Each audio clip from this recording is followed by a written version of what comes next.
He just told us this morning.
Okay, I think we're still waiting for Victoria, but we'll get underway because we've got a timeline. So welcome, Margot. Thank you. So the floor is yours. I think you've got a number of clients in 55 minutes. So I do. We'll, the floor is yours. Ena kai komihana, tēnā koutou. Ko Margot Perfect toku wingawa. Ke koni aho mo Balance Developments Limited, Momentum Land Limited, Greg Gaba, and Aramoni Developments Limited. Thank you for the opportunity to present on behalf of these submitters to the Greater Christchurch Spatial Plan.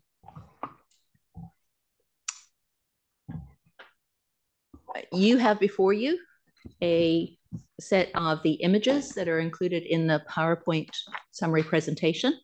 I can take you first of all to the first image, which shows each of the pieces of land involved in the submissions that have been made, and working down through those from the north to the south. Momentum Land Limited has submitted on 2 pieces of land at the north of Kaiapoi. Rather confusingly, we call those the North Block and the South Block. And then Balance has submitted on a piece of land to the south of Kaiapoi, as well as, if you look at the blue dot, Balance is also submitted on land at Belfast. Okay, yep. All 4 of those blocks seek to be included in the draft spatial plan as greenfields residential. Moving down into the orange block, that's the Johns Road Development Greg Gaba block, which seeks to be included in the draft spatial plan as greenfields business. Similarly, with both of the Aramoni blocks, the red one and the magenta one further south.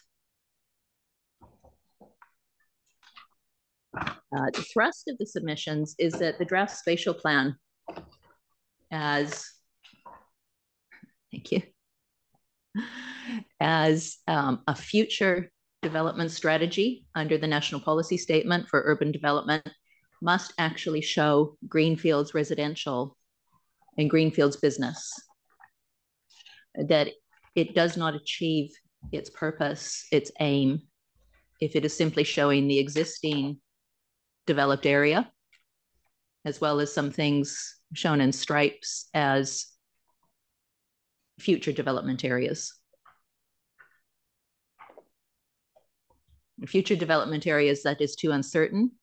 Our clients, Momentum, have encountered this with their land at Kaiapoi, which is in a future development area, with the airport saying, well, yes, you're in a future development area, but you can't use that land for housing because it's within the airport noise contour.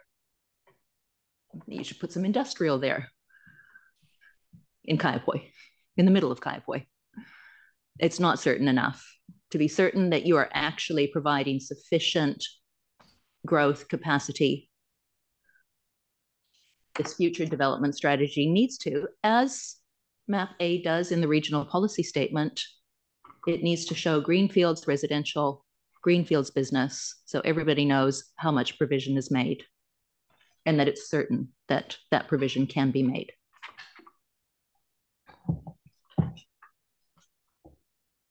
I won't repeat what you heard from Sarah Evely this morning in terms of, you know, what is the purpose of a future development strategy. I'll skip to what is the currently, oh no, if we can go back to the, how does this future development strategy fit into the resource management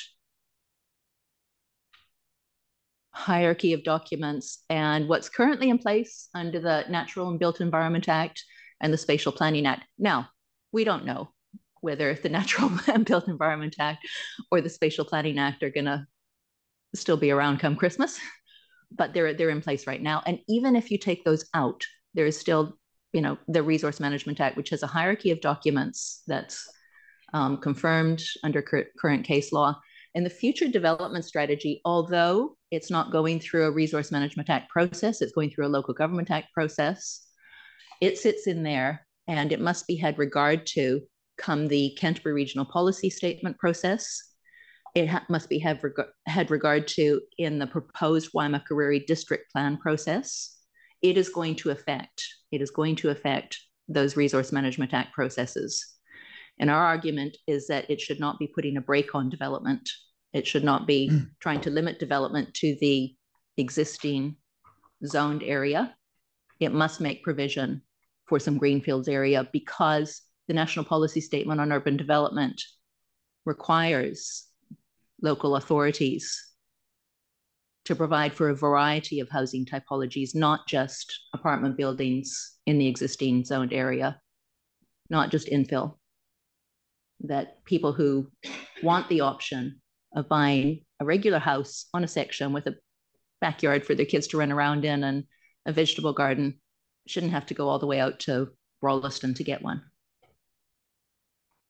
or a Hoka, or, you know, wherever else there might be that option available. That there needs to be provision made around the edges of the existing urban areas. And so far, the draft spatial plan doesn't do that.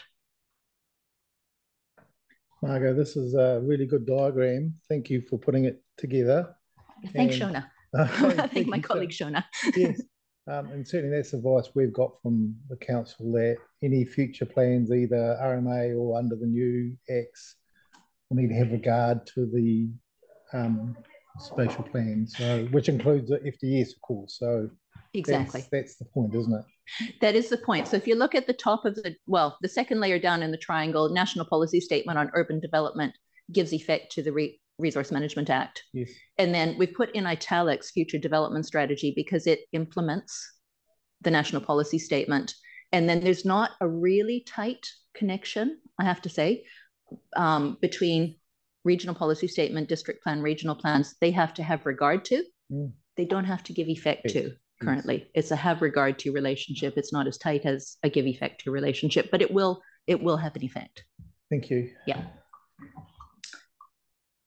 I'll probably covered everything in there. I will just highlight interesting decision of the Environment Court in Bunnings and Queenstown Lakes District Council about National Policy Statement on Urban Development. And this was a case, at that point, it was the 2016 National Policy Statement, but it's actually the 2020 National Policy Statement on Urban Development has tightened up what local authorities need to do to provide sufficient capacity.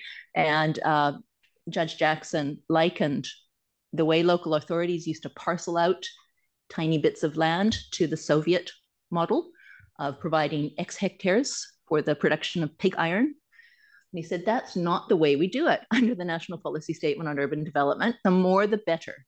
The more, the better. The more land that is provided for housing capacity, in this case, it was business capacity, the less expensive it's going to be. And that's what the National Policy Statement is trying to achieve. It's about market supply in relation to reasonable demand and not choking off the supply so that the prices go way up, which they have done. Margo, just to clarify, that Bunnings decision, that was concerning the UD, not the previous UDC, as I understand. That's just to clarify. That is correct. It was in relation to the National Policy Statement Urban Development 2016. Yes, okay. But it's very much on all fours. Okay. If anything, the 2020 National Policy Statement has given greater direction to, less wiggle room. Yes. More supply must be created. So that Bunnings case was pre-MPS UD 2020. Yes. Yes. Yes, but post 2016. Yes. One of the big issues raised for the three sections of land in Kaiapoi is that they are within the 2008 50 airport noise contour, 50 dB airport noise contour. We're calling evidence about this that you'll hear a lot more of, but the issue there is that under the regional policy statement, and to a lesser extent, but still some extent, the Waimakariri district plan, it's the 50 contour that creates a restriction on the ability to provide housing. And that is completely out of line with both the New Zealand standard for airport noise contours and restrictions and international standards. You'll hear from Professor John Paul Clark that Christchurch Airport is an outlier on the planet, that there's no other airport on the planet that restricts housing development at the 50. They all use the 55. And so our submission on behalf of those submitters is that it is the 55 that should be used in the draft spatial plan, not the 50. It makes a big difference. So if I can take you now to, you've got your diagrams there, to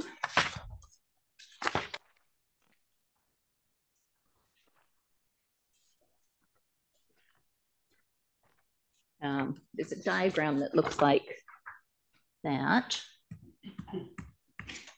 And William Reeve will speak to this in a much more technically competent way than I will.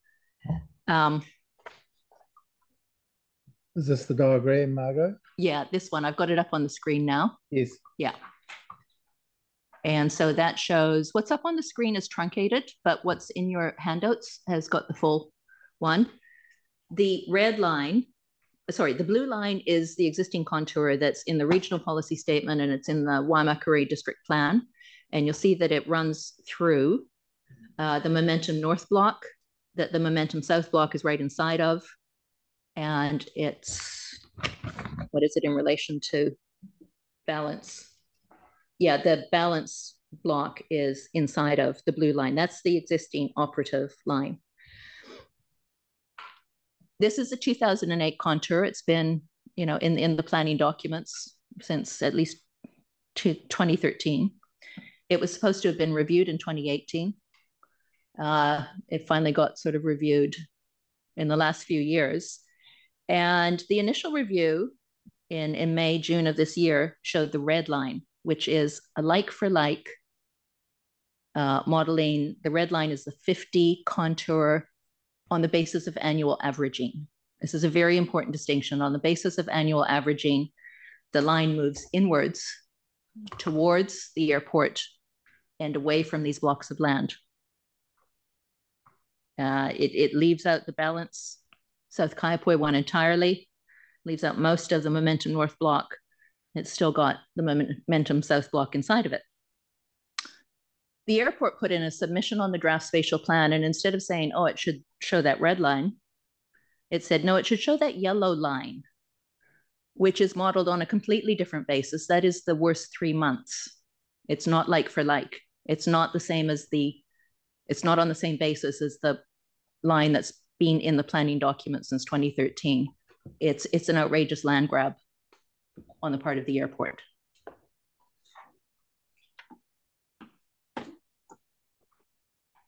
And you see that yellow line goes far north of Kaiapoi. If you look at it, it does the same thing to Rolleston. And it also, if you look back to, now look at this one, this is a little bit difficult to tell, but so what I'm talking about is if you look at this diagram, the first one is what was released in sort of May, June of this year, the annual averaging. You can see the dotted line is the operative one, the one that's been in the planning document since 2013. The solid lines are what's been remodeled, showing that airport noise is in fact getting quieter if you measure like for like. So the contours should be smaller. And then what the airport has submitted on the draft spatial plan is over on the right-hand side.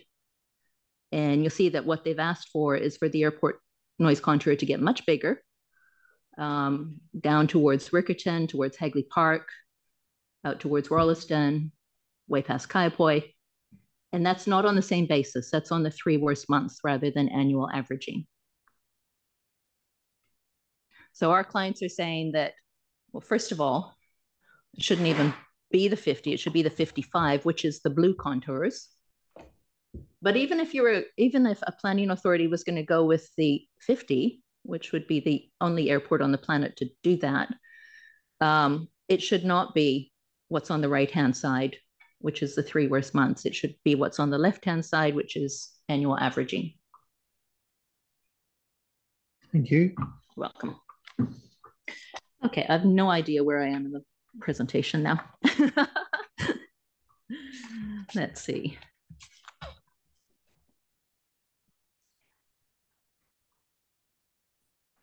Okay. I'll just say one more thing before we get on to the witnesses.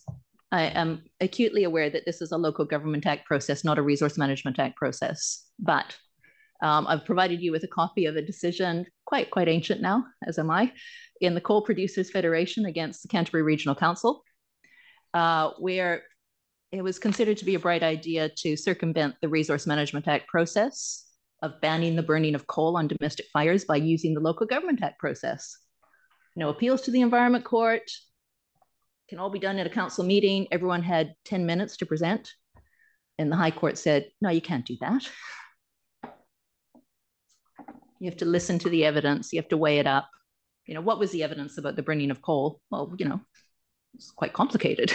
It took more than a 10-minute presentation to get that out there. So I'll just say this is the Local Government Act process, but you still have to follow the rules of natural justice and weigh up the evidence that's been presented to you.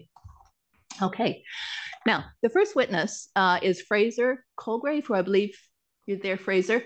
I won't get Fraser to repeat what you heard from him this morning. Everything he said to you this morning, that goes for my clients too. I think there's 1 or 2 more points that he would have got to if he'd had more time, but basically this is your chance to ask questions if you've got questions. And I will also say Fraser's critique of the housing and business capacity assessment was attached to the submission lodged for Momentum in July. So the officers have had it at least since then. So Margaret, just to clarify that, so the critique, not the document we heard from this morning, which is dated 31st of October, is that you're talking about another document? It's get Fraser to explain this. Okay. There's a lot of the same material because he was speaking to the assessment from 2021. There is a 2023 assessment now, but I think his critique is very much in the same vein. But okay, he'll answer that for you. Margaret, you filed written evidence, haven't you? Like for these witnesses, is there written evidence? Yes. On Tuesday we filed written evidence. We've got that online, not in hard copy. Is that right? Yes. Okay. Yeah. Okay. Thank you. Well, normally we'd want to have a copy in front of us if we're hearing evidence, but we just have to manage and go back and have a look at it afterwards. Yes. Please do. Yeah, we filed it in the time frame that was told to us by 12 o'clock on Tuesday. Yes. Okay. And there's a full statement of evidence from each of the witnesses. That's I'm right. calling. I have seen it online, but we don't have a hard copy, so that's all right. We'll just we'll do our best. Okay. Yeah. Thank you. Right. Thank you, Margot. I won't repeat anything from this morning. I just wanted to pick up on one of the other things that arise from not having enough greenfields land, and that's the impacts on commercial land sufficiency. So one of the submitters was on early this morning was talking about that 110 hectare deficit over the long run. That is very much the accepted number, and that comes from the 2023 business capacity assessment. So that's a number that's been adopted into the spatial plan. That 110 hectares is just for Christchurch City. There's also an additional 20 hectare deficit for Selwyn over the longer term. So it's a 130 hectare gap. I agree that some of that will be made up through a higher level of intensification than was envisaged when the BCA was completed. But it's also important to realise that for the city alone, there's 54 hectares of retail demand in that bucket. And that's not something that can be fixed through intensification because retail is a ground floor only activity generally. So we will be able to accommodate some of this deficit through higher intensification than previously thought, but the reality is we will still need upwards of 100 hectares of additional commercial land in the city to meet the long-term deficit, and it only makes sense to have some of that spread out across the urban area to provide a spatial match with jobs. So that's really the key point I wanted to make. Okay.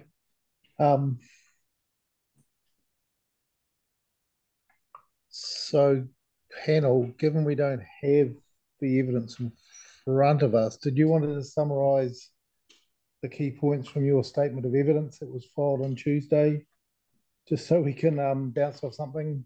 Yes, look, the presentation I did with Ms. Eberle this morning was based on the most recent reporting.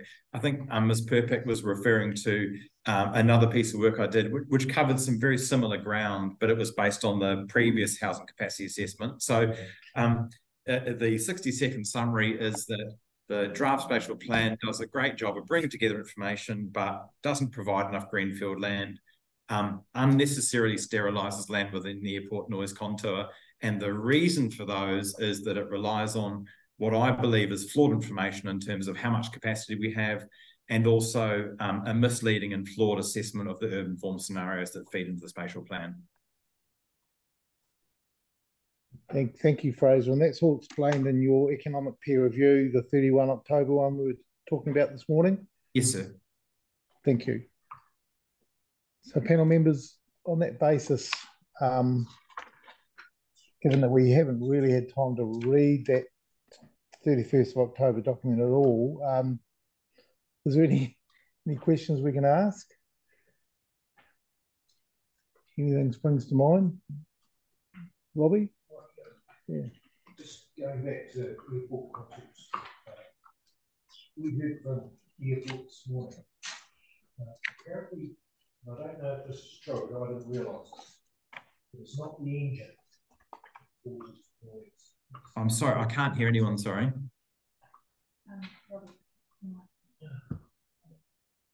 Sorry, we heard from the airport this morning. I didn't realise this, but apparently it's the aircraft, not the engine, that causes the noise. Can you offer any clarification?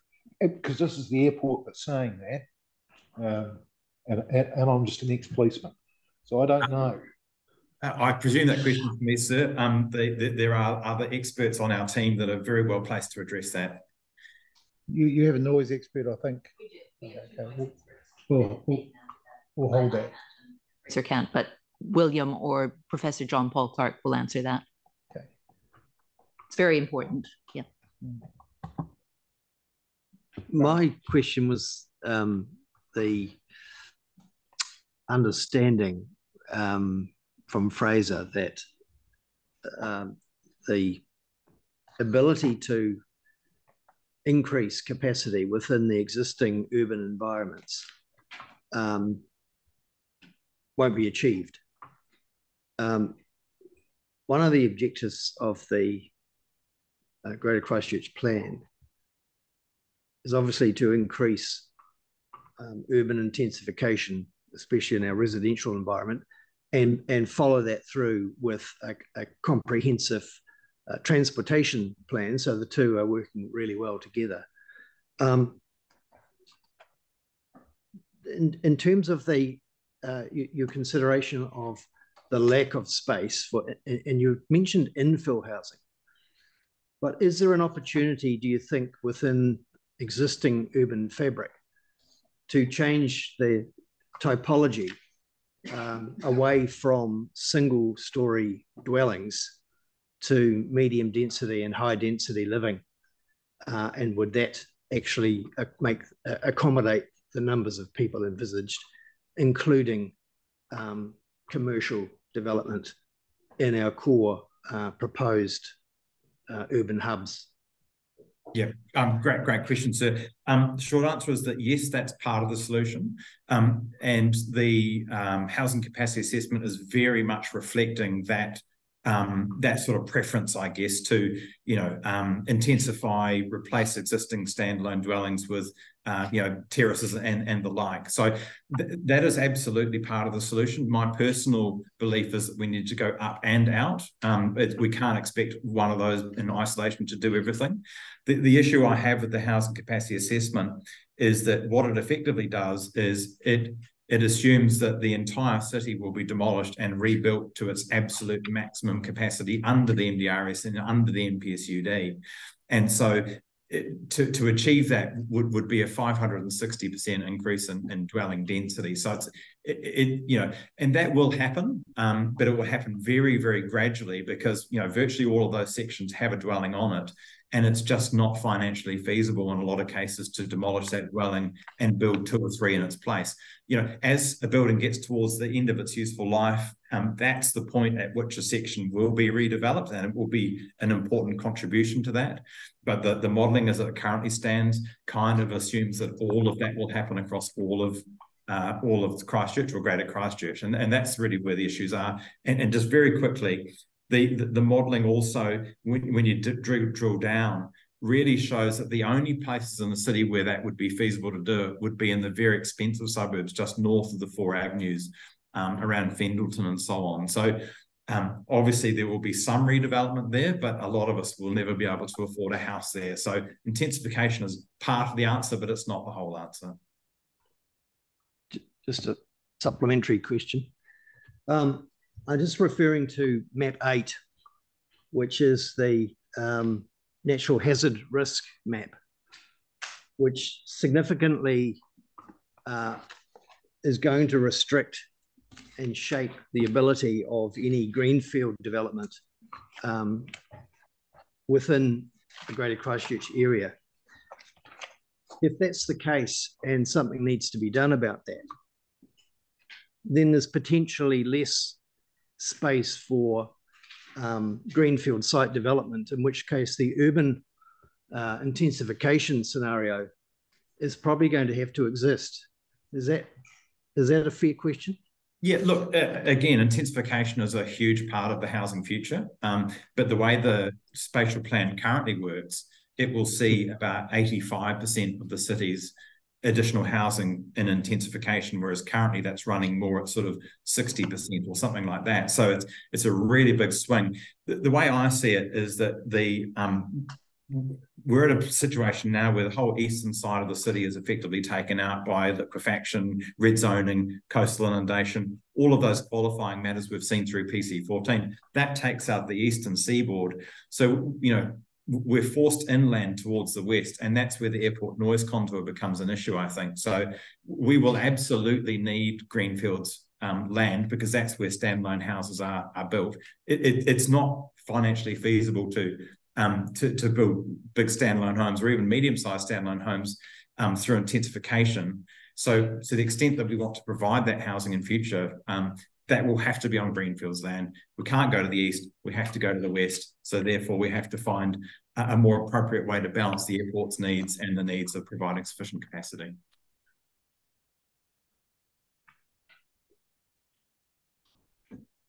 Thank you. I have a question for staff. We've got this peer review document just received on the economic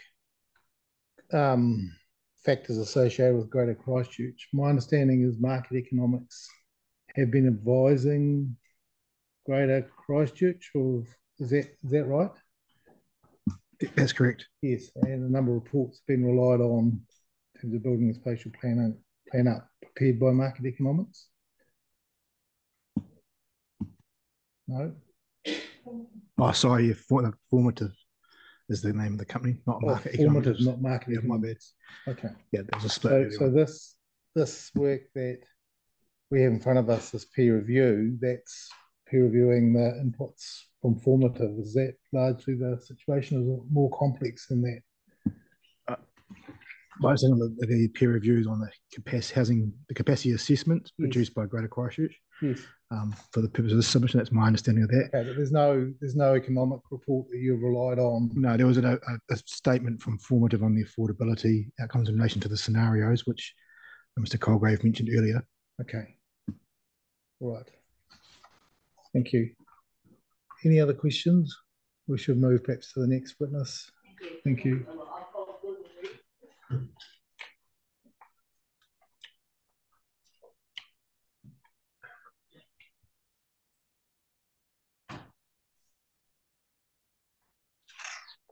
William.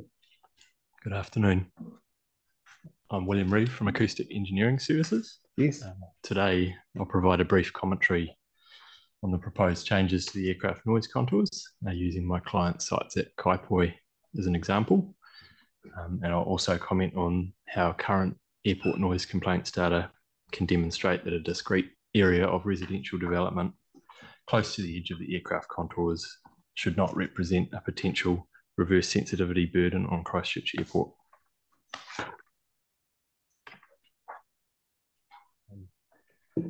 As Margot helpfully summarised earlier, there are two updated 50 dB LDN noise contour options provided from the remodelling exercise for Christchurch Airport. And Christchurch Airport have submitted that the larger of these should be included in the spatial plan. Both of those contours represent the calculated future aircraft noise for the airport, operating at projected ultimate capacity. And this contour selection will determine which sites are broadly in or out of areas subject to aircraft noise controls that would restrict new residential development. It's important to note that the two contour options don't represent any difference in potential future noise exposure. The larger of the two depicts the busiest 3 months of runway use, a different approach to the operative contour, which is an annual average in the Kaipoi direction and along the main runway. The smaller of the two contours represents the annual average of aircraft movements, the same approach used before in the Kaipoi direction.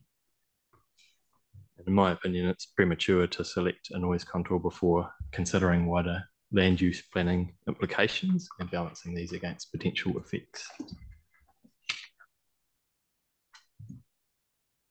And Margot has talked you through this figure earlier, but very briefly, this shows the revised noise contours compared to the operative contours. The operative contours are the dashed lines, the remodel contours are the solid lines. The option on the left is the smaller annual average, and the option on the right is the larger, busiest 3-month contour. The contours generally increase markedly in size to the south southwest and northwest of the airport, and there are some other areas you can see where the contours narrow slightly.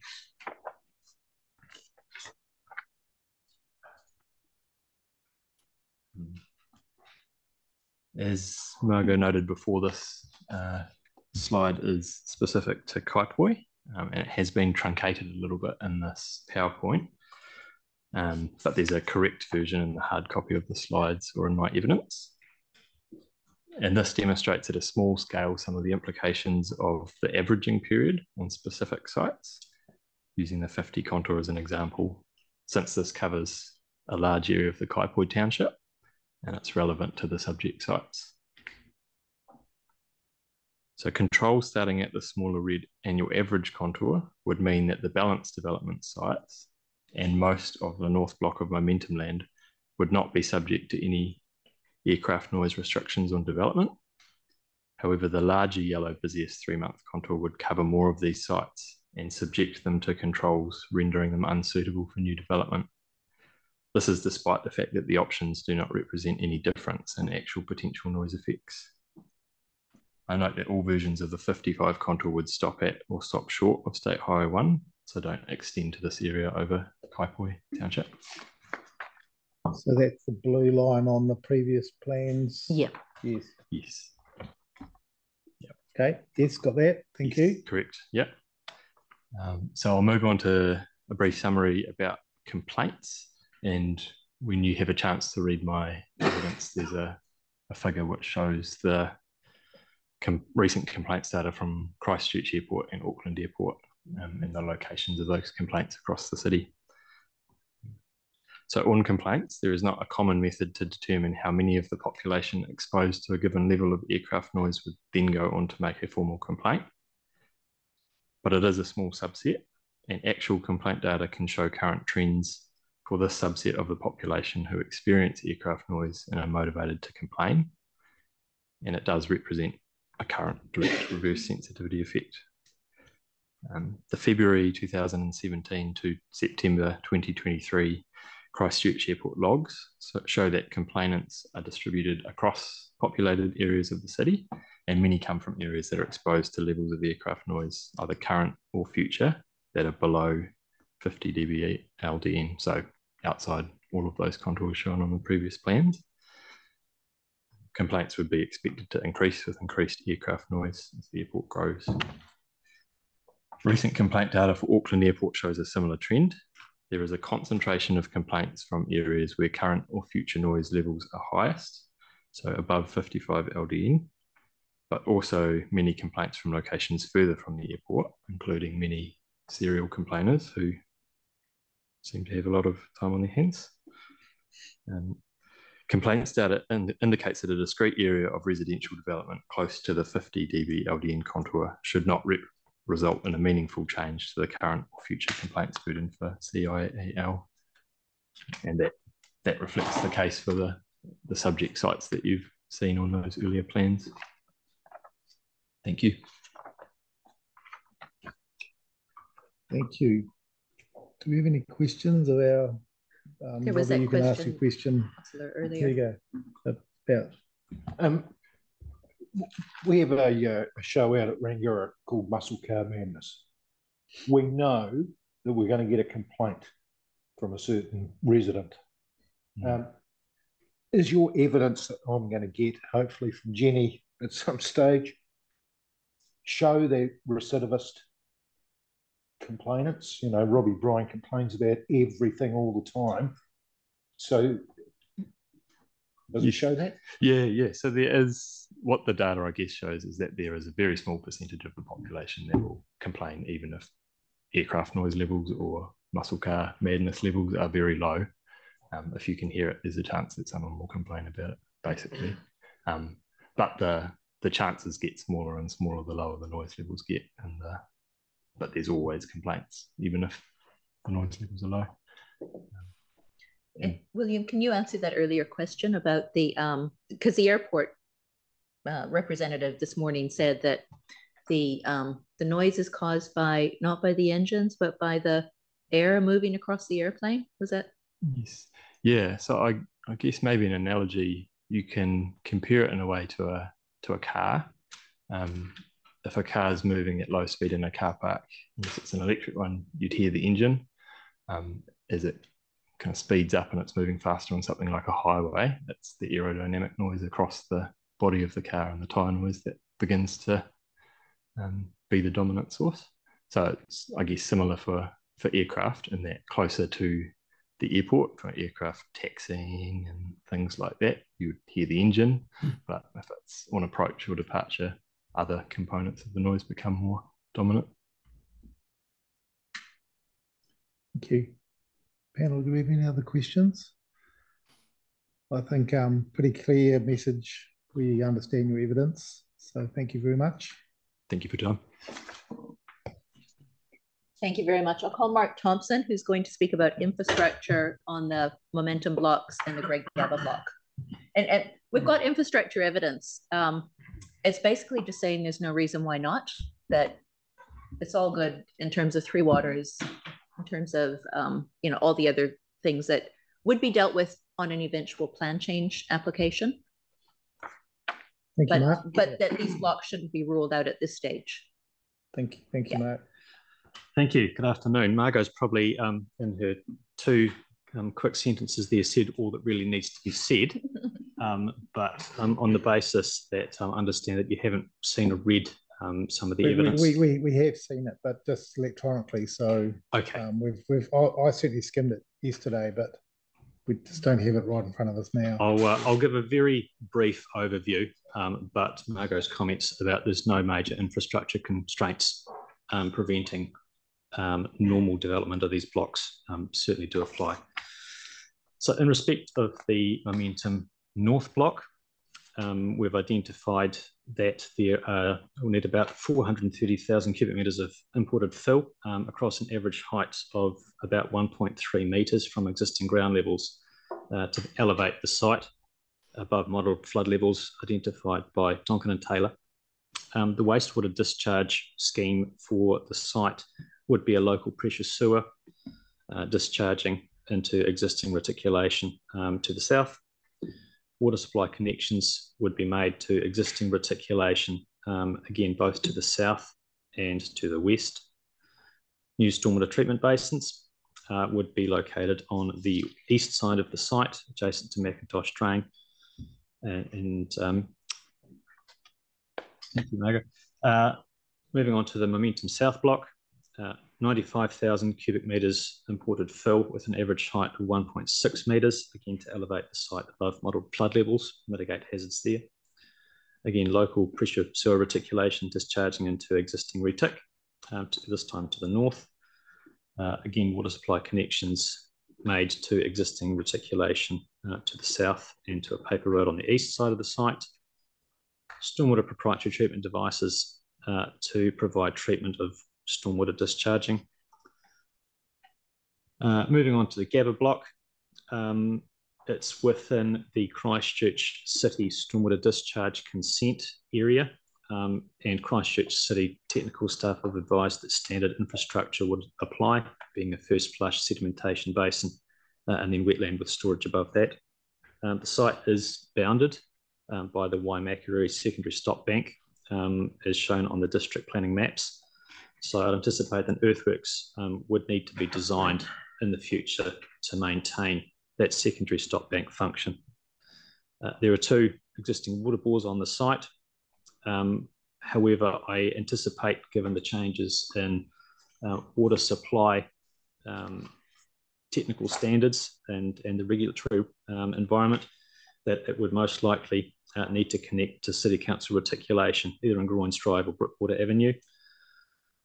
Again, there's wastewater disposal currently on site, but there are options for connection to City Council infrastructure, either in Carros Lane or a future pipe extension in Johns Road to the east of the site. And that's probably about it. I'm quite happy to take questions from there. Any questions, panel? Kate's got a question. Just a quick clarification question. You talked about putting a significant amount of infill into both of those sites to raise the levels. Does that put them at the same level as the surrounding development, or at a different level? Yes, in simple terms, yes. The Beach Grove development. Oh, thank you, Shona. The Beach Grove development adjacent to that is recently undergone a very similar filling regime. Okay.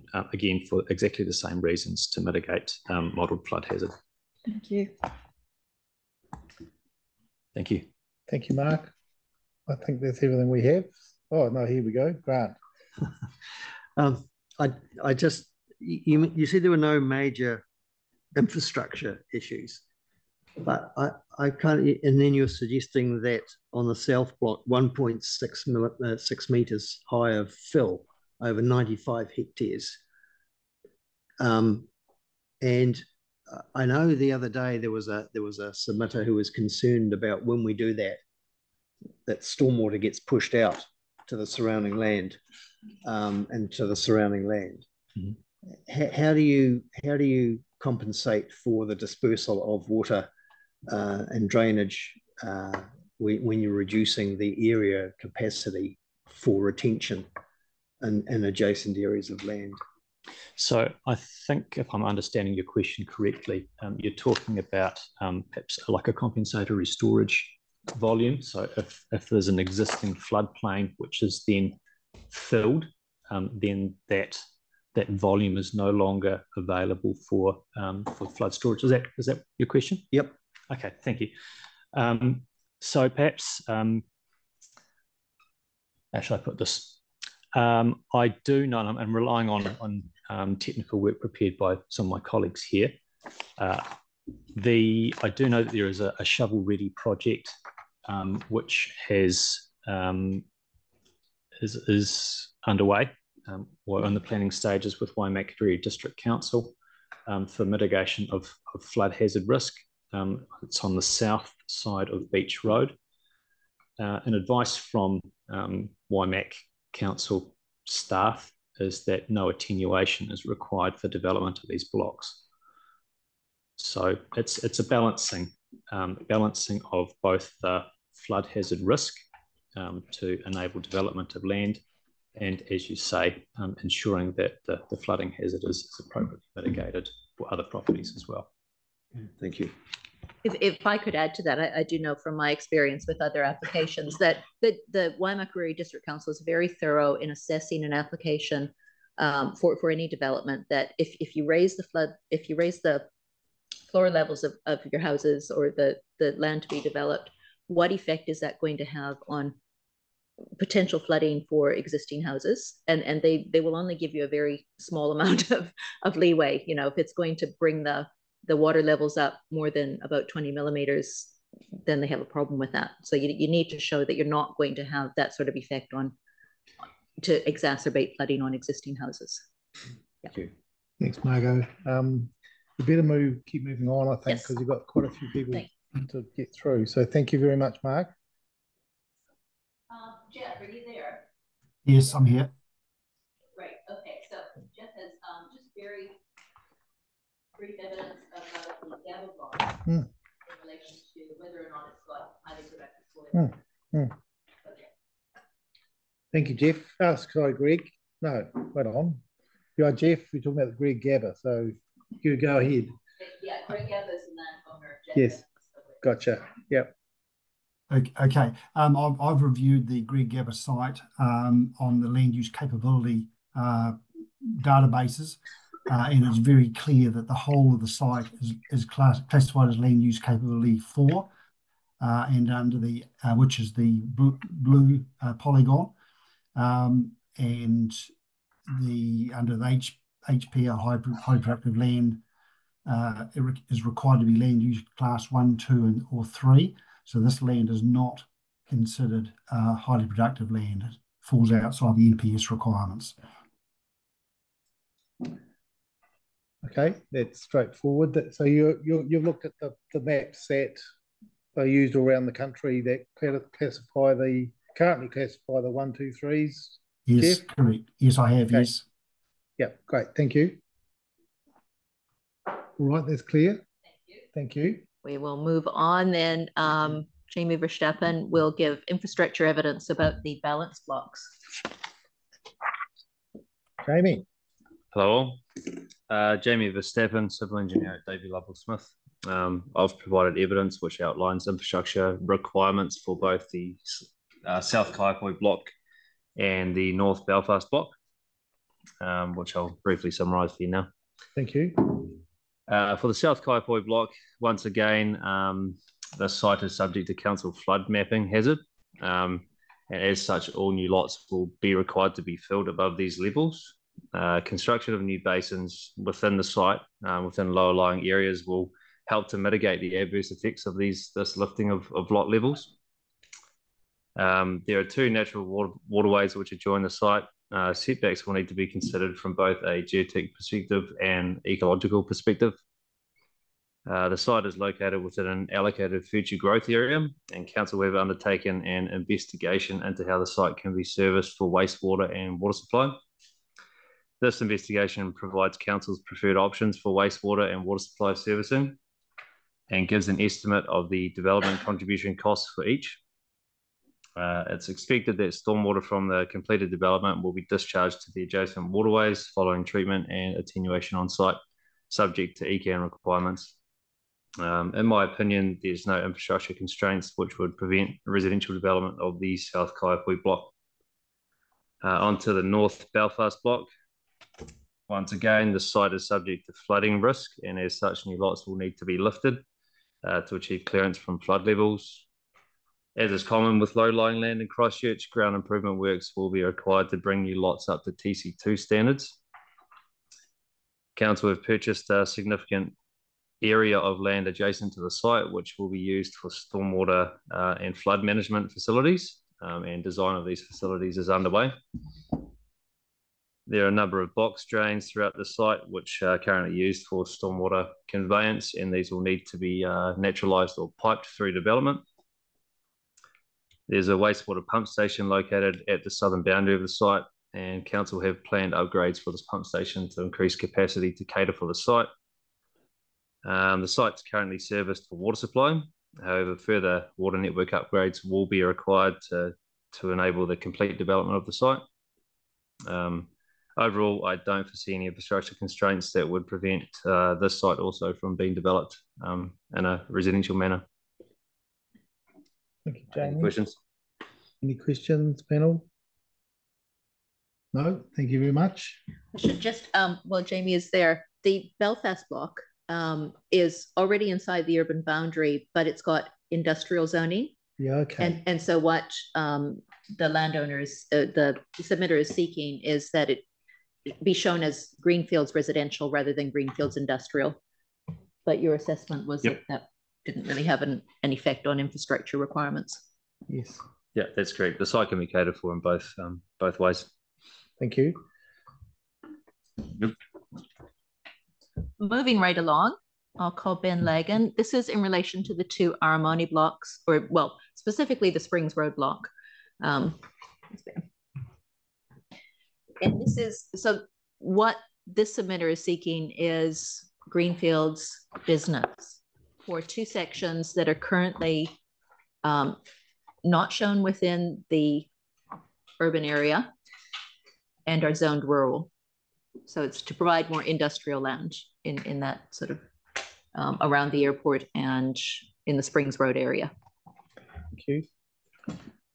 Thank you, Margot. So yes, as Margot said, the submission is specifically looking at Springs Road, three titles, but largely in two ownership blocks, 318, 320, and 374 Springs Road. Geographically, I might get you to move to the next one. Can I do that? Just while I talk through the... Yep, yep, that's it. So the star on the screen represents the blocks that we're talking about, with the thicker red line being the southern motorway boundary, the new Stage 2 southern motorway. Springs Road is the thin red line to the right-hand side of the star, bounded by Marshes Road. So a very natural progression of the existing industrial areas to the northern part of the southern motorway, if that makes sense. And the western two buildings, as you can see on the western side of the railway line, are existing industrial zoned as well. Part of this triangular, call it block, that you're looking at, the northern part of it features two sites, 290 and 300 Springs Road, that are currently zone enabled as industrial heavy, and the three sites I mentioned before being rural urban fringe.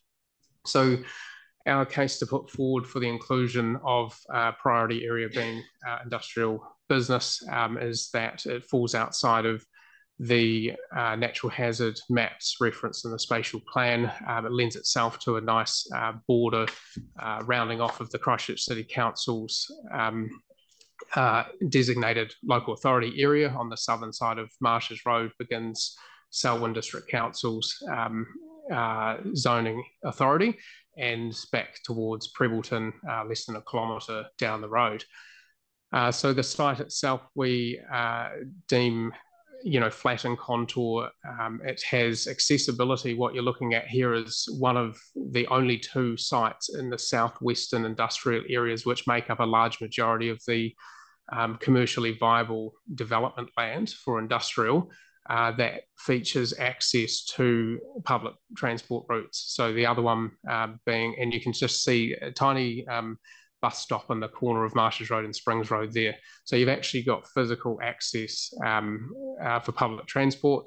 The only other site which features public transport in the industrial area for Christchurch is Waterloo Road, and it cuts through the existing Waterloo Business Park and is largely built out from a development perspective.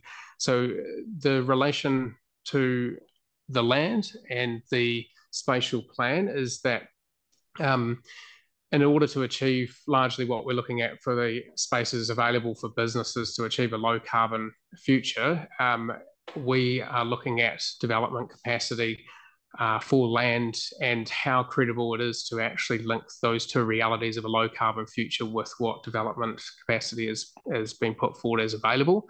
And I'll give you an example that the predominant accredited framework Green Star, if we achieve any accreditation, requires at an excellence level, requires public transport. So we're now looking at the attributes of the development capacity and a low carbon future, and how much of the 663 hectares specified as available development capacity actually benefits the objective of a low carbon future.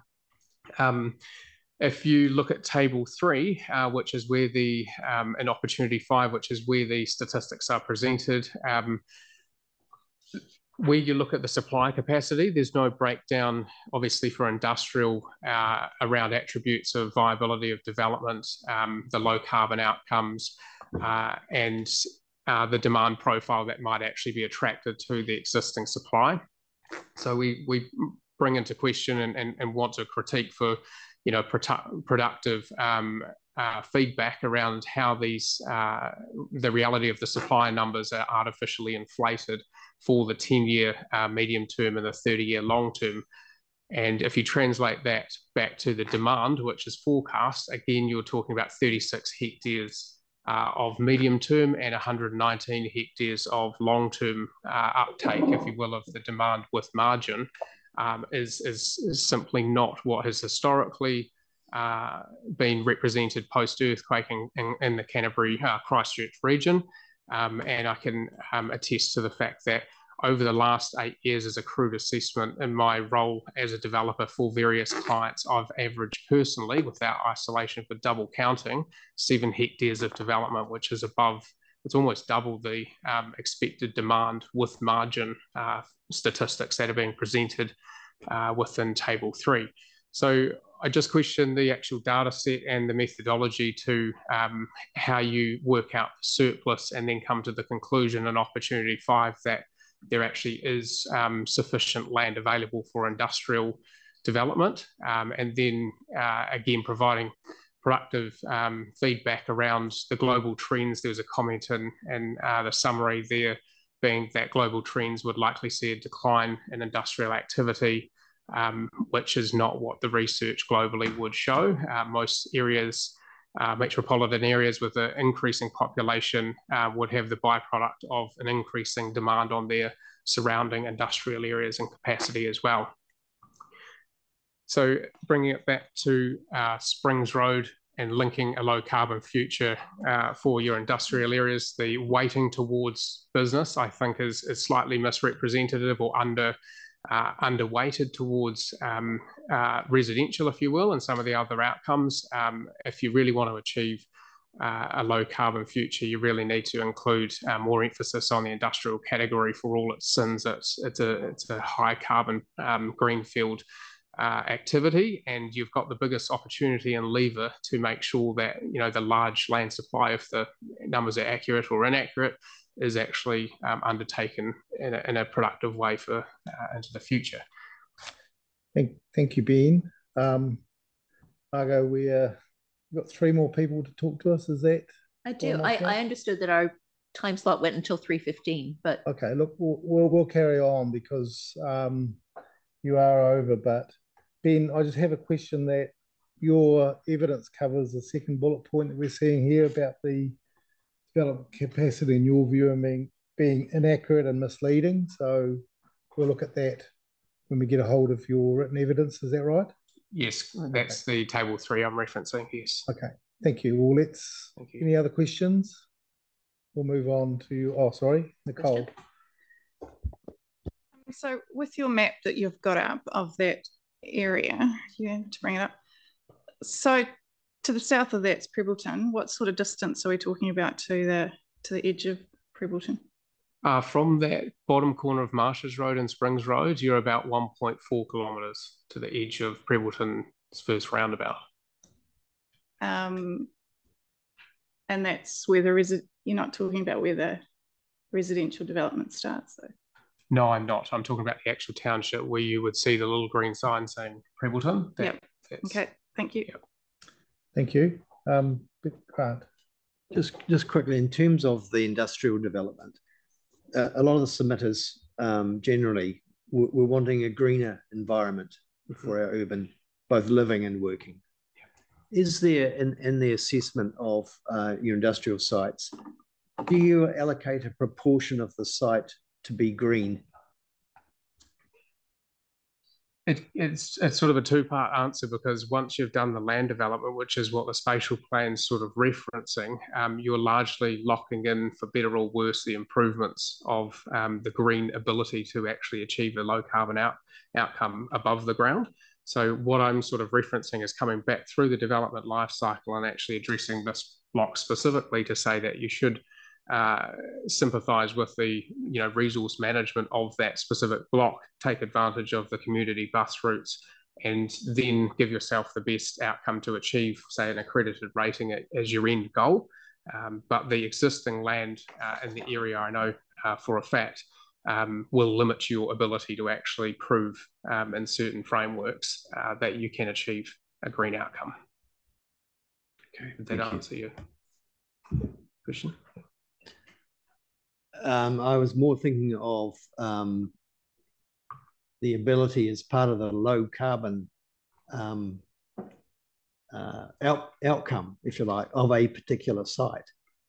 Does greening that site improve the ability of the low carbon element, in that it's adding to emissions, your emissions reduction? Yes is the short answer to that. Yes. Okay. Thank you. We'll move on to the next witness. Thank you. Thank you, sir. Patricia Hart will give planning evidence, particularly in relation to the balance blocks. Thank you, Patricia.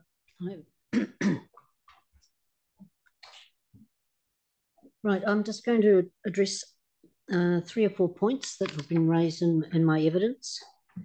My understanding is that the draft spatial plan has been created under the urban growth agenda.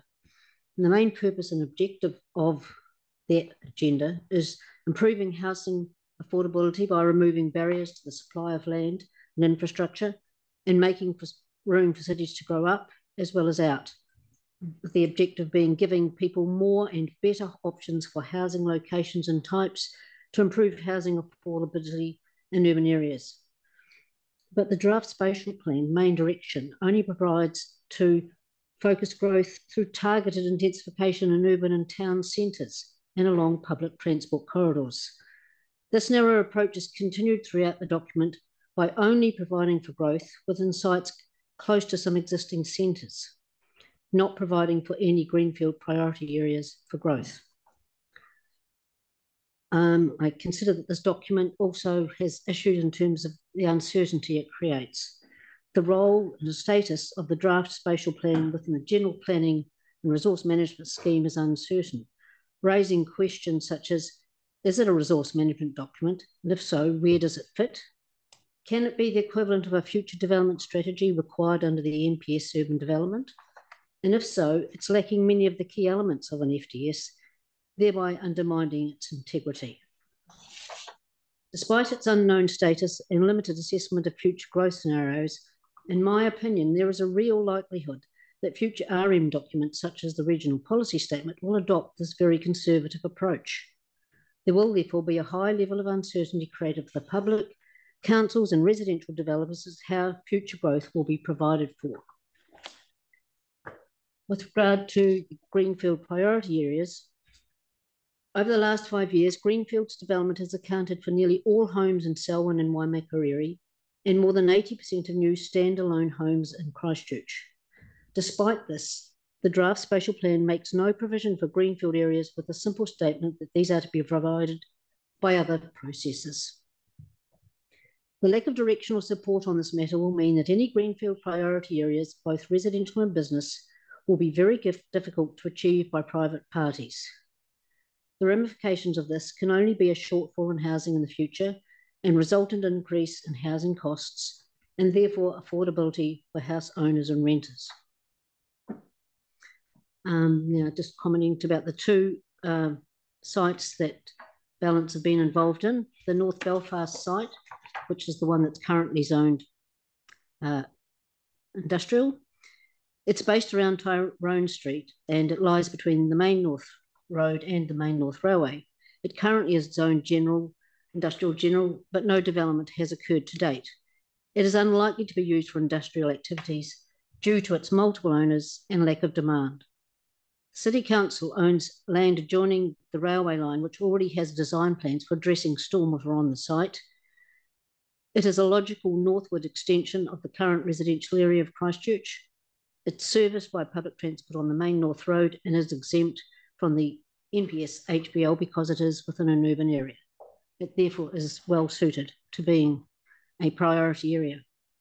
The South Kaiapoi site is a logical southern extension of Kaiapoi, adjoining its southern boundary and having direct access to the Main North Road, again, but obviously over the river.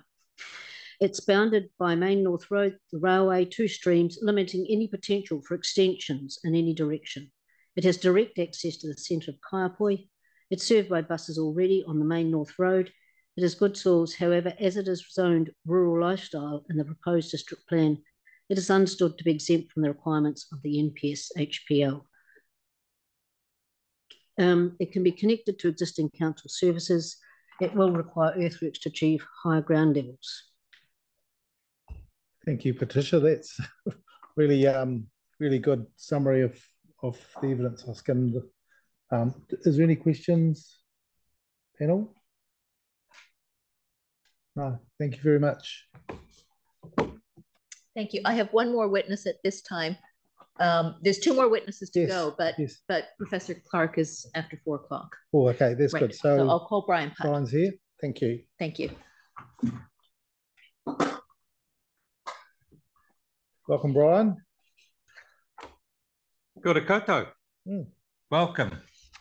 Greetings from Tamakimikaro. I'm pleased to be here and lovely to see you again, Mr. Commissioner. Yes, you too. After all these years.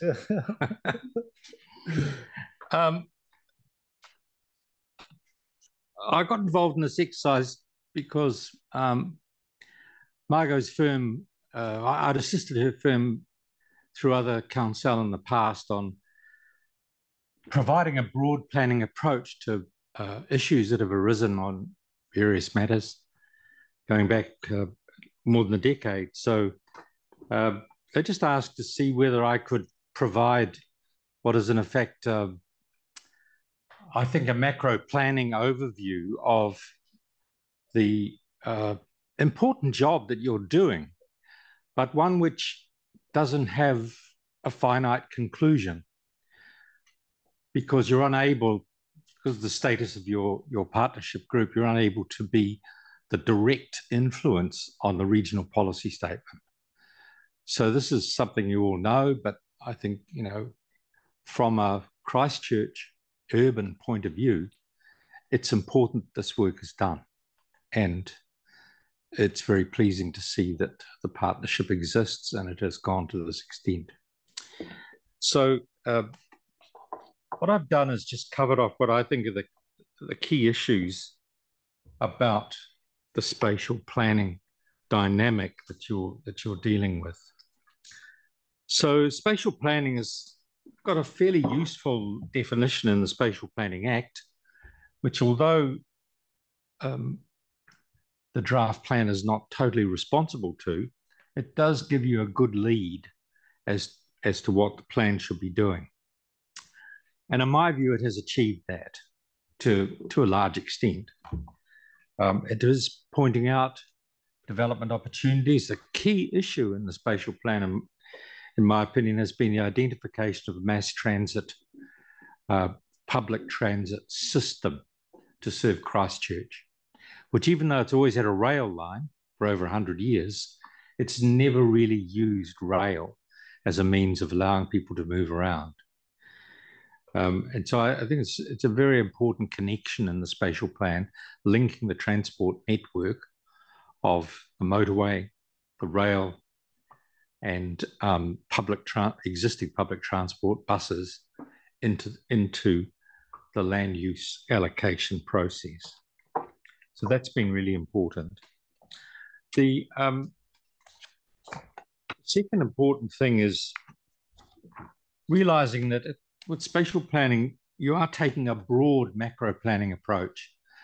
You're not getting down to the nitty-gritty. You're not setting rules. You're not setting spatial outcomes at a defined district level. That's all the job of other statutory instruments, mainly the district plan, led on by the regional policy statement. So that's, I think, an important matter to bear in mind in your deliberations. The next important point is land capability. Now, Margot's team has put together a pretty comprehensive package of information that demonstrates that the blocks of land that she is making submissions on for the landowners have passed the normal tests of land capability.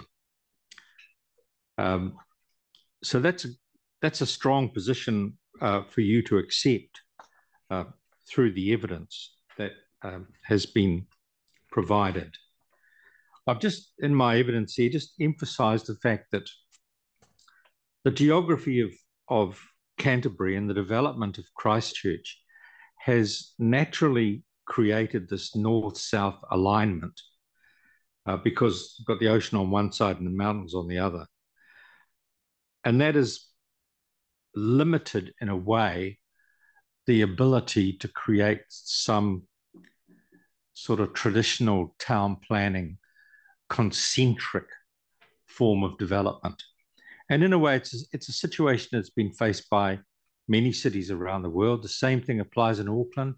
Again, it's north-south because of its spatial limitations. So there's nothing wrong with that. And I think it's important to accept that the answer to that alignment is really the transportation routes, which for you, fortunately, are largely in place.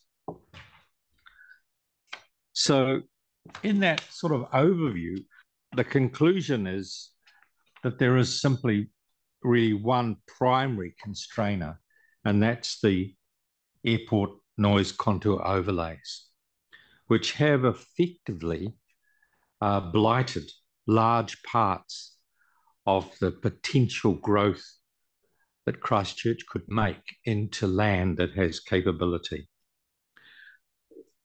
So I've then just moved on to the next part, which is recognising and resolving these conflicts, which is a task that we're leaving you with all the information that's been provided. One of the keys to this is the head-on collision of the approach that Professor Clark is taking to the CIAL position. Now, I've dealt with the CIAL position for a long time, at least 15 years in different situations. And there's never been a real explanation from them in a Section 32 RMA sense of how can the hearing of people in Christchurch be a lot more sensitive than the hearing of people in Wellington, Auckland, or in other international cities. They never want to explain that to us. So they've stuck consistently to the 50 dB cutoff point for residential, knowing that the standard internationally and used successfully in the other international airports in New Zealand, Wellington and Auckland, is 55. And if you move to the 55 position, it frees up large areas of capable land, which your spatial plan can then identify. So I think you're going to hear extremely good evidence, or you will have read already, extremely good evidence from Professor Clark, who I think we can treat as a world expert on this matter. But I did have one thing to add to paragraph 27 of my evidence. I mentioned there in my reference to Wellington Airport, I mentioned Island Bay as the adjoining suburb, but it's actually, if you know Wellington, it's Miramar, Rongotai and Seatoon, as well as Island Bay. Now, those inner city suburbs of Wellington, they all live within not just the 55 dBA, but large areas are within the 60 dBA contour. And that is accepted by those people because the airport is a fundamental part of their life. In Auckland, care was taken during the preparation of the unitary plan to test and double test and triple test these noise contours, because the Auckland airport was seen as the investment centre for this concept of an aeropolis, a place where business, residential, job creation and airport activity can all take place together, all integrated and complementing each other. For those of you who travel, Singapore has achieved this well. Kuala Lumpur has achieved this idea well. But in doing so, there have to be rules for the protection of residential amenity, and that usually comes down to noise contouring. So the situation in Auckland is they made a decision based on, interestingly, the same advice from the same experts advising Christchurch Airport, that 57 dB was the cutoff point at which residential buildings needed some noise attenuation, mechanical or otherwise provision. Double glazing, now in the Building Act anyway, forced ventilation in living areas, etc. But above 57, in other words, 55 and above or below, whichever we look at it, you didn't need that level of design interference and living space amenity. So the request really is that if there is an important thing your spatial plan does, picking up these individual property requests that are coming before you, if you feel that they are valid, particularly the ones which our clients have presented where land capability is proven. But the real important point is to see if you can justify accepting the LDN 55 dB contour as a means of really freeing up opportunity for growth in and around Christchurch, particularly in that northern corridor, which is so well served with transport links. So thank you very much. Thank you, Brian. Any questions, panel, for Brian? Brian, I have one question. I should probably have asked it also of Patricia. We've heard from two legal counsel today that they consider that the spatial plan, draft spatial plan is notified, doesn't meet the requirements of the NPSUD or it being a future development strategy. We've got clear advice from the officer team that they consider it does meet those requirements. What is your opinion? Well, I think it's almost there. It was probably being drafted before the NPSUD framework came out, and it was certainly drafted before the Spatial Planning Act was promulgated. But I wouldn't really worry too much about that, Mr. Chairman, because your panel is in a position to pull those things together. The things that you've heard from the submitters, you can put into the spatial plan, and I think by doing that, you're going to pull it closer and closer to its intended purpose. I mean, in my view, your principal difficulty is going to take the spatial plan that you agree on and get it into the regional strategy plan. That is the key action that's going to make all of your work valid. You mean the regional policy statement? Sorry? You mean get it into the RPS? Or? Yes, the RPS. Okay. Thank you for that answer. I mean, it's going to be changed when it is transported into the RPS because it'll have to fit the form and function of that plan. But the contents that you agree upon and endorse, and which are hopefully then will be endorsed by the partnership as a whole, would be a really good starting point for the RPS review. Thank you. Patricia, Thank you. Patricia, I wonder if you could come forward and answer the same question. So I know you've come and gone, but it's quite important to me to get the planners' views on that question. So Patricia, I'll just start again. So we've had some legal counsel saying that the draft Greater Christchurch spatial plan does not meet the requirements of the NPSUD or its role as a FDS. What's your opinion on that? Yes, I don't think it does meet all the requirements. It meets only in a limited one way because it hasn't looked at, well, certainly I understand that the capacity assessments haven't been as robust as they should have been, so it's probably underestimated the amount of growth, but also they haven't made provisions other than upwards, so to speak, not provision outwards, and that seems to be, and with that, of course, the variety of homes to be available, which is a key requirement of the NPSUD. Okay, thank you for that answer. Look, we've accommodated everything, Margot, so thank you very much. And look, appreciate that. Particularly, I really thought the way that you pulled together the key points in that PowerPoint as we went through, that's really useful. We'll be going back and having a look at that. So that's a great summary. So thank you for you and your team doing that. It's all down to Shona. Yes. Can I just say our very last slide it's an amended form of map 14. Yes.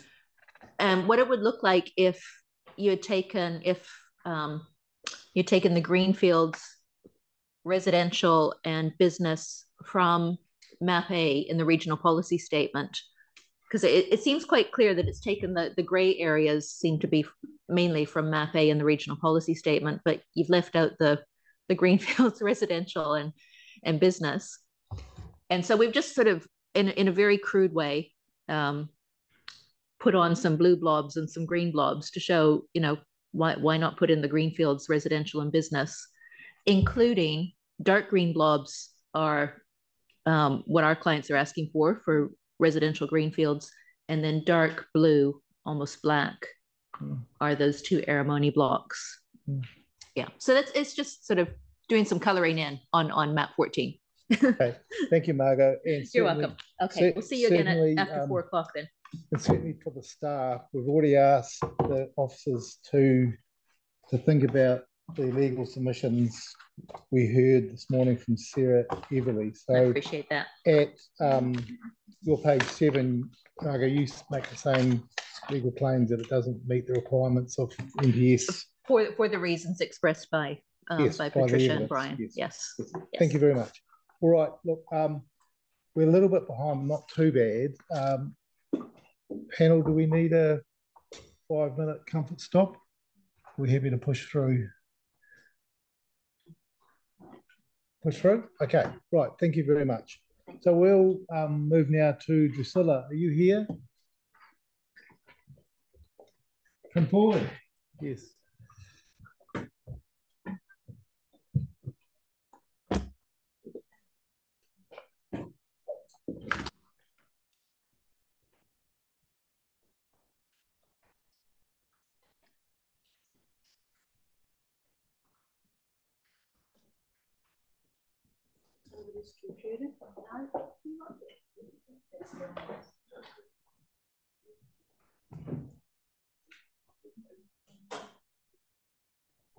Kia ora.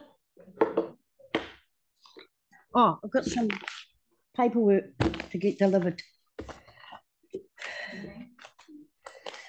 Just to make it easy, because there's no way what I have to say, you could do it in the time slot.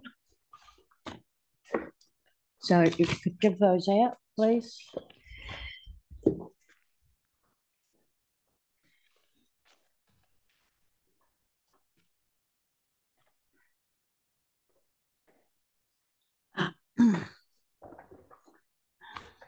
Can you hear me? Yes, thank you.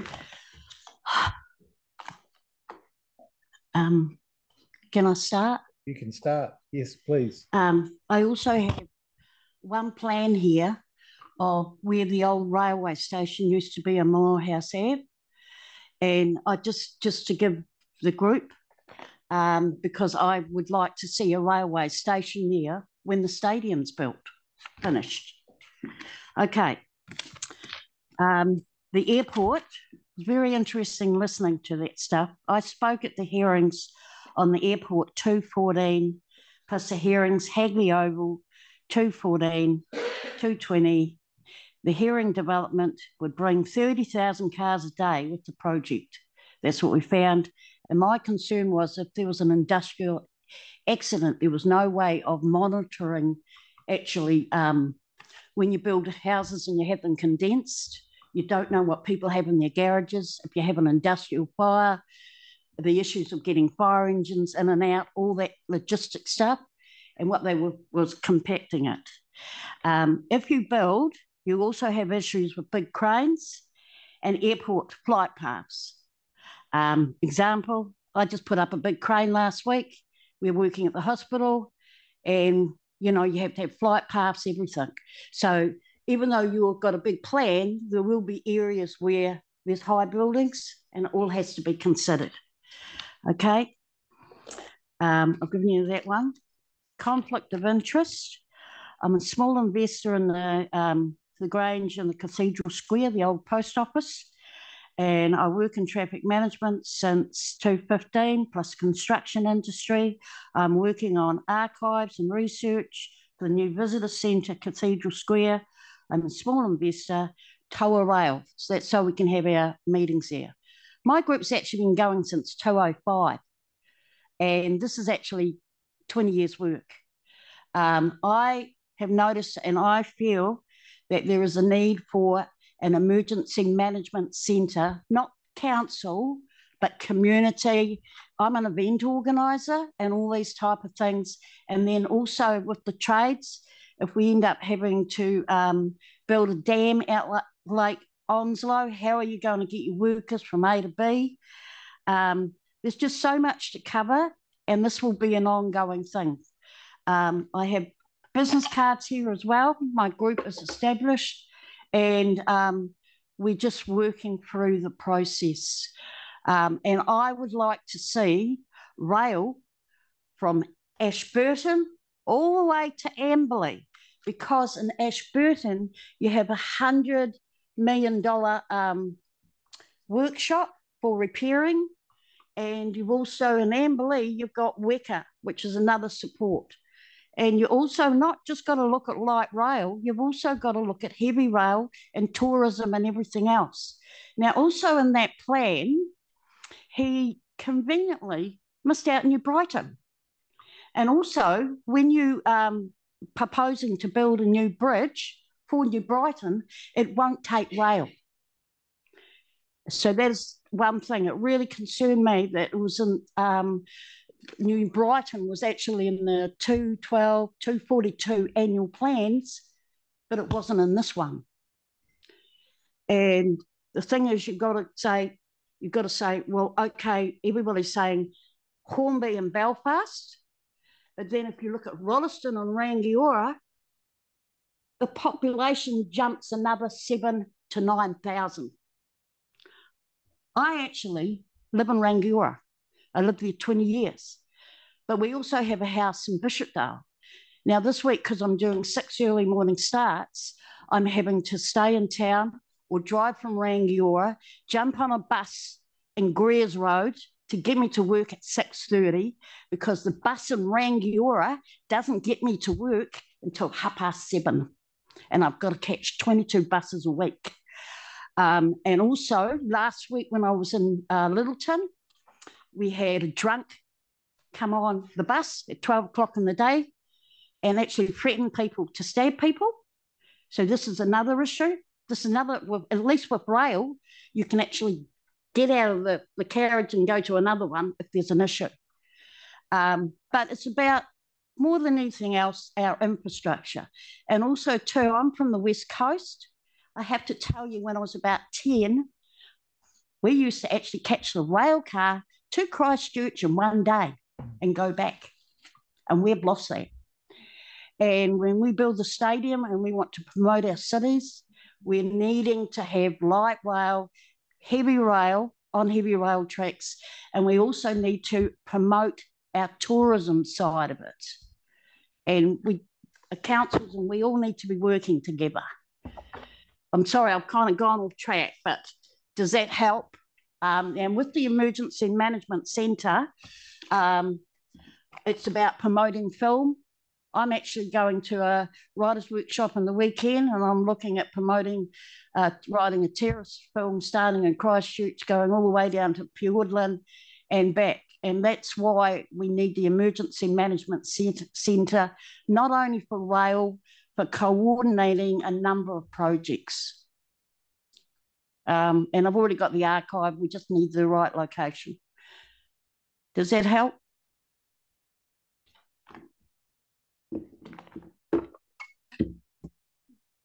Thank you. Is that, do you have some other, is that everything you'd like to say? No, all I want is we want light rail, and it needs to happen. So, okay, that's clear. And we need to work together. Yes.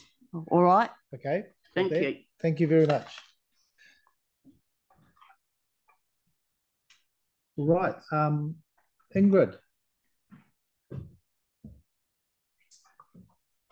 Yeah, I think you've got a presentation, Ingrid, is that right? It's already. Thank you. Yeah, I can see, and you'll see that also. Hello. Well, yeah, let's have to tap that, don't I? No. How do I get each slide to go from one to the next? Up, down. There we go. Okay. All right. Thank you. Good afternoon. Thank you for the opportunity to come here, and really my purpose is to raise questions. All right. So my focus is the transport initiatives. So the council has described the new initiatives as transformational shift in transport choices. I am concerned for the depth of analysis needed to truly make such changes positive ones, or even necessary at such enormous disruption and expense. I'm also concerned with the single-minded ideology behind the plan not meeting practical realities. What data and rationale supports the transformational shift in transport choices? You refer to the shift as securing a more sustainable, accessible, and equitable transport future. Yet these positive sounding terms belie the real main goal of achieving major reductions in transport emissions.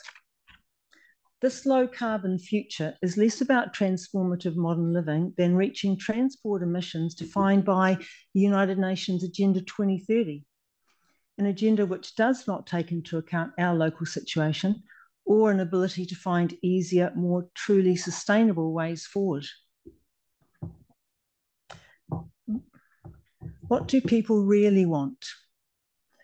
Ratepayers surveyed in Christchurch in the 2017 to 2022 Life in Christchurch transport surveys show 90 to 96% choose to use their cars. The common reason respondents are giving for not using their cars more often are difficulty in getting around due to roadworks and road closures and far less availability of council-owned car parks. Is it fair or sensible of the council to push that majority to give up cars and create enormously expensive solutions to facilitate that shift? The MRT solution proposed by the council suits large cities. At the current population of around 500,000 revised, that is not Christchurch. How will we afford this?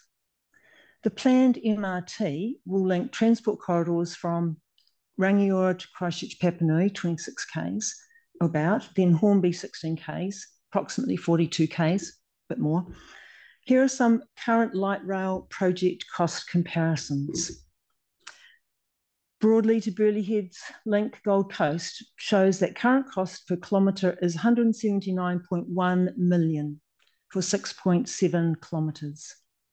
Auckland City Rail Link for 2 tunnels of 3.5 kilometres each, 6.9, the cost for 6.9 kilometres, the cost per kilometre of 492.75 million. Auckland Hamilton Rapid Link revised option costing 2022 of 100 million for weekly average passengers of 1,349. Issues raised regarding these systems include loss of off-street parking, traffic chaos, congestion created by poor management of traffic lights, the reconfiguration of feeder and local roads, forcing people to use minor arterials, thus creating congestion, impact on and loss of local businesses. What will we lose in local assets in order to pay for this debt? The argument generally used for supporting the rail system will be the user pays rationale that future income will pay for it. However, as generally is the case, third-party operators or entities will manage the business. Thus, the user pay revenues will at best offset operational costs, but not offset the cost of capital investment, interest and loan repayment, as they will be separate entities. The ratepayer will pay to use the system and pay for the system for generations and decades to come. Operating costs will be in the millions, not to mention the upgrade and maintenance costs. There is a lack in the draft of life cycle asset management and operational costing provided. Our air is cleaner than most think. What data are you using re-emissions and decarbonising the environment on? The assumption commonly made about emissions do not add up. The actual emissions can be found in the ECAN Air Quality in Canterbury Region Report 2023. I've taken a graph from it and put it up there. The report shows that nitrogen dioxide and carbon monoxide emissions haven't breached NSAC, which is National Environmental Standards for Air Quality, since 2008. Benzene has historically been well below guidelines are now only monitored in a small number of sites. Also note, the Ministry of Environment is responsible for setting the National Air Quality Guidelines and Standards, and these are measured at Riccarton Road, St Albans and Woolston. All three fit into the category of the busiest and most industrial areas.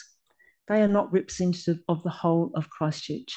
The New Zealand Greenhouse Gas Inventory, published in 2022, shows transport emission estimates for the last 2 years being each lower by 10% than previous inventories. The inventory also shows that CO2 emissions are stable and improving, and more importantly, point out that the amount of methane and nitrous oxide have a greater warming effect in the atmosphere than CO2. As air quality, with NO2 and CO contributions to the build-up of greenhouse gas emissions is showing as stable to improving, where is the necessity to shift transport choices away from cars on the basis of emissions or even congestion? We're not a super city, and it's generally easy to get round. So this graph shows tonnes of carbon dioxide equivalent per unit of gross domestic product from 1990 to 2020, sourced from Statistics New Zealand. It shows the economy has been growing faster than the increase in emissions. It does not support the hypothesis of greater population, greater emissions. The zero carbon debate. Is it strategic to embark on this huge transformation based on zero carbon directives when the science is so conflicting and questionable? A group of 1,501 scientists in a recent report, World Climate Declaration, said this: climate science should be less political, while climate policy should be more scientific. Scientists should openly address uncertainties and exaggerations in their predictions of global warming, while politicians should dispassionately count the real costs as well as the imagined benefits of their policy measures. There's a couple of quotes there that I won't get a chance to read. Your climate solutions? Are electric vehicles less polluting? Well, no. Lithium-ion batteries currently being used to power these EVs have a vast impact on the environment. Battery production. Production of a Tesla Model 5 emits up to 1,500 tonnes of carbon dioxide. The grid load. If 1 in 4 cars on the road are EV, it is equivalent to attaching 1 million new homes to the power grid. Using more coal. Producing more electricity for EVs does not reduce carbon emissions. Electricity cuts. Well, recipe for disaster. Battery disposal. Less than 5% of lithium-ion batteries are recycled. Manufacturing emissions, 30% higher than making a conventional vehicle. Lithium mining, around 668 tonnes of water per tonne of lithium. So, and more. Dependence on non-renewable resources, cobalt mining, uses, issues, land use and biodiversity impact, energy intensive materials, lithium availability. Have I got that? No. So how realistic is it to expect the elderly, disabled and multitasking families to let go their cars? There are many instances where to walk, bike or use public transport makes normal daily tasks a nightmare.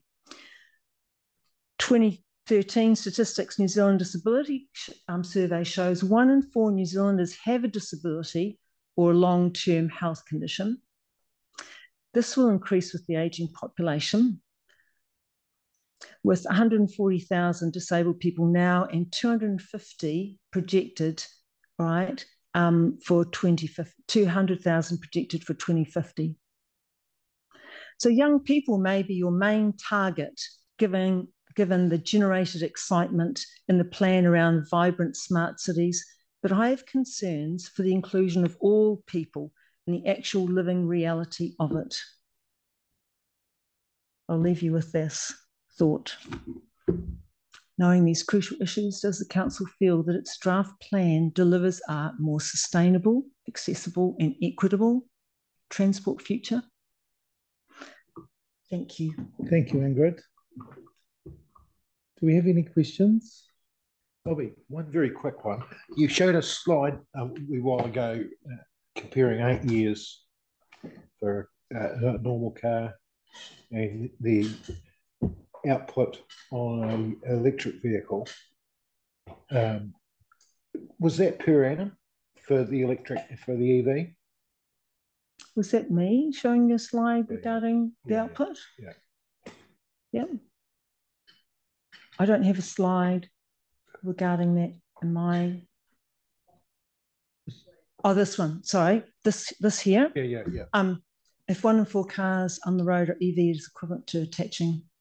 That is. You're talking grid load there. Well, just asking, is that per annum or is it just the creation of? That is the creation of would result in attaching 1 million new homes. Thank you. Okay. Any other questions? And could I have one question about the scale of Christchurch being a small city in world terms? I've spent a lot of my earlier years in Wellington, which Greater Wellington's probably got about the same population as Greater Christchurch. If you don't consider Lower Hutt, Upper Hutt, yes, you know, Johnsonville. Just let me finish. Yep. So Greater Christchurch, Masterton, Kapiti, South. You know, I use trains and buses all the time, but didn't have a car there. So what's different about Christchurch in terms of its scale where you say it's just not Christchurch, it's not possible to have that sort of public transport network? I don't feel it's big enough to support the cost and the infrastructure involved. That's Wellington's already got it, so they must have paid for it at some stage. Yes, but is it at a cost of millions now when Christchurch City Council is already in debt to the LGFA for $2 billion? Okay. Okay. So currently, yes, I mean, it has the population considering you have the outer areas, right, who support that and service that into Wellington, whereas we don't have that, in my opinion. Okay. Thank you very much. Thank you, Ingrid. Okay, thank you. Anne, are you here? Thank you. Come forward, Anne.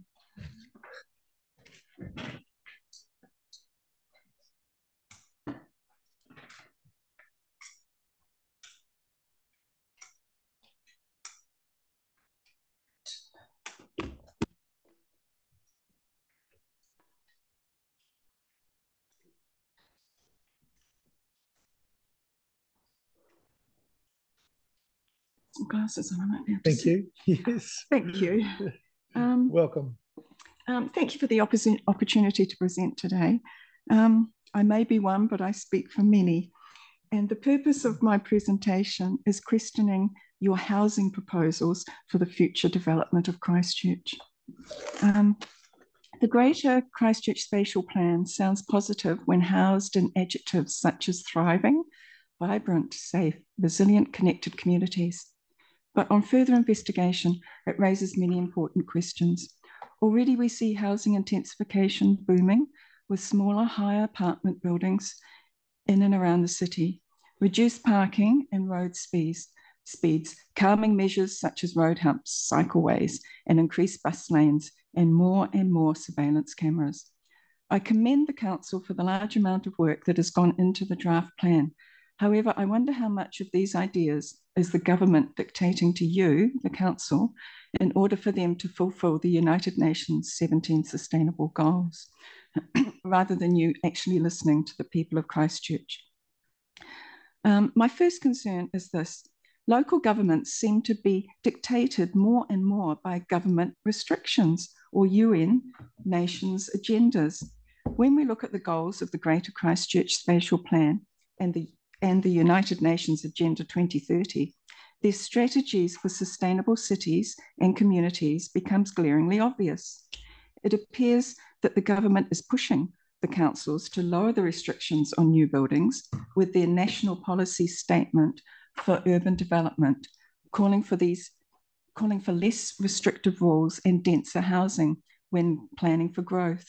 I realise you, the council, are caught between a rock and a hard place when the government instructs you to change planning rules to allow for greater housing intensification. But can I remind you that it is your job to stand up to the government on matters that we, the people, don't agree on?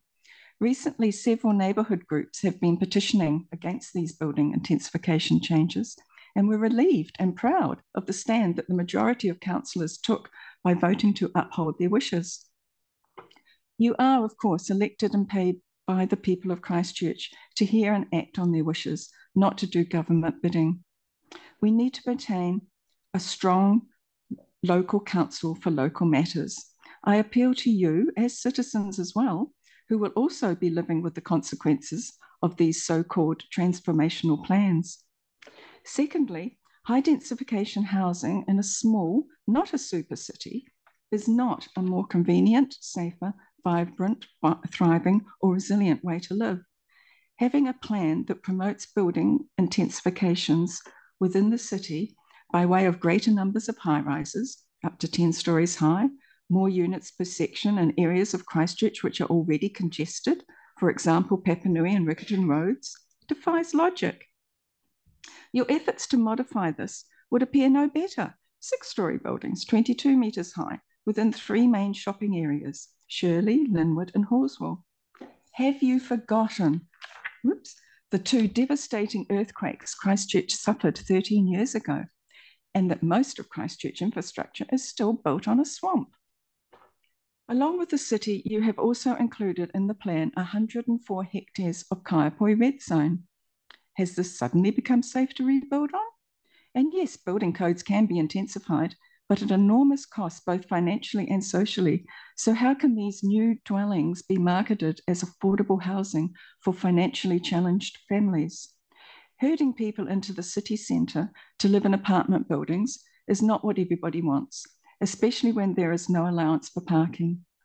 Why not make the apartments more only 2 or 3 stories so they don't block the sun, and include areas of garden with enough room to grow plants and vegetables for community food resilience and much more environmentally friendly atmosphere within our city? High density housing is associated with high rates of depression. It is also not safe in an emergency, fire, earthquake, accident or crime. No access to private vehicles means no means to flee. No garden options to grow vegetables does nothing for food resilience, and the changes the whole way of Christchurch life. Thirdly, the proposal to provide an additional 627,600 houses to meet Christchurch's need appears astronomical. Does the council have any current actual statistics on how rapidly the Christchurch population is growing, not just predictions based on linear thinking? Future growth expectations are questionable, given the eugenics agenda of the UN and the World Health Organization, along with the well-documented decline in fertility of Western nations, New Zealand included. Our mainstream media news quoted recently that over the past 12 months, 1 in 3 New Zealand women have been seeking IVF to get pregnant. Government official birth and death figures for the last 12 months show that New Zealand's excess deaths are up by 14%, and natural birth rates are down by 28%. A recent OIA to the New Zealand Police showed within 1 year period, they attended 5,942 sudden death events. And when we take into account the long-term possibility that these alarming trends may or will continue, my question here is, where are all the people coming from to fill the supposed need for increase in housing? Also, who are your target audience for this housing intensification agenda? The smart cities concept will appeal to the young who may not consider the long-term ramifications. They are easily enticed by the Internet of Things, not realizing the limitation of things. I refer to the new realities of over-the-top surveillance technology and the loss of freedoms, privacy and safety that living in apartments and relying on public transport brings. There would appear to be many practical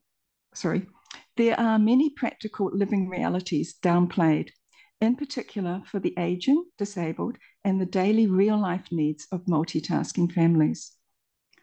Fourthly, the substantiation for this spatial plan has evolved around the much publicised fear of climate change. So is this plan marching to the beat of the UN Agenda 2030 drum in order for people to comply with moving for their current locations? Maybe one answer comes from the C40 Global Mayors Network set up to confront the supposed urgent climate crisis. Apparently the Mayor of Auckland is a member. Is Christchurch's Mayor a member also? Your plan talks a lot about partnerships. We see a newly established committee for the Urban Growth Partnership for Greater Christchurch, involving the likes of Nanaia Mahuta and Housing Minister Megan Woods, who apparently decided on the blueprint for the Greater Christchurch plan with the slashing of emissions as a central goal. So is the spatial plan the idea of our local council or a dictate from the government? Again, I ask, who is our council representing? Where is our voice? The spatial plan sounds positive, sounds transformational, but how are you going to pay for it?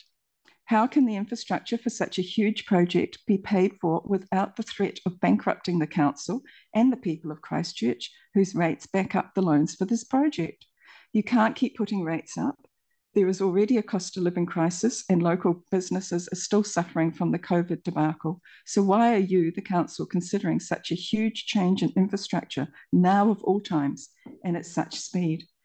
The Mayor has stated that this plan started out with a proposed 18% rates increase, which even he said was unacceptable. The Christchurch City Council has already got serious financial issues and ongoing repayments of loans.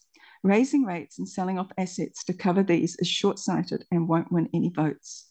An article from an RNZ reporter quoted the Mayor as saying, once the new government was formed, he was going to the Minister for Local Government to ask, how can we work with you to get a better result for everybody? What on earth does he expect? The answer to be another loan? Why not come to the people of Christchurch instead and ask, how can we work with you to get a better result for everybody? It would appear that government policies have established a precedent, allowing them to enforce compliance. We have lost many of our rights as citizens and you as councillors. My advice to you would be to drop the enormity of the Greater Christchurch Spatial Plan and any smart city ideas pushed on you by the government through the United Nations 17 Sustainable Goals. More importantly, if this is a 15-minute city camouflaged as a spatial plan, all ratepayers and residents have a right to know. Then we will really know what we are debating. Right now, use our taxes to fix the many things currently urgent in our city, but most of all, stop letting the central and national government push you around. Let's stand up and say no. Let's stay local. Thank you. Thank you. Thank you, Ian. It was a perfect 10 minutes. So I got there. Yeah. So has that been put through to the Secretariat? Yes, it has. That's fantastic. Thank you. Very, very thorough. Any questions from the panel? Doesn't look like, so I think you've answered everyone's questions. Thank you very much. Thank you very much. Thank you. Is Colin here? Come forward, Colin. Thank you. I have a handout for members. Thank you.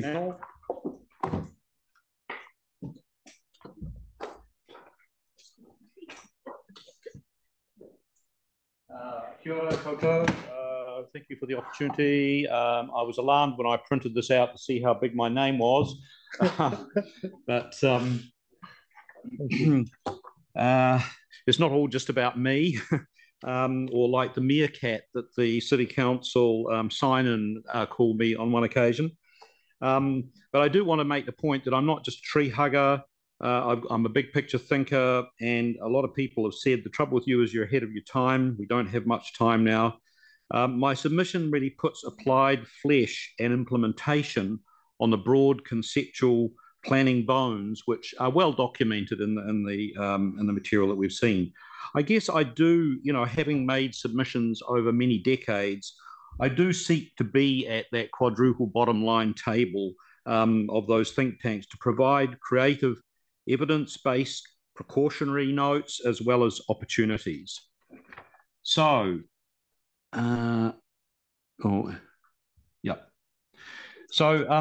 my first slide shows the importance of anticipating the emergencies, and we've heard a few comments about that just recently.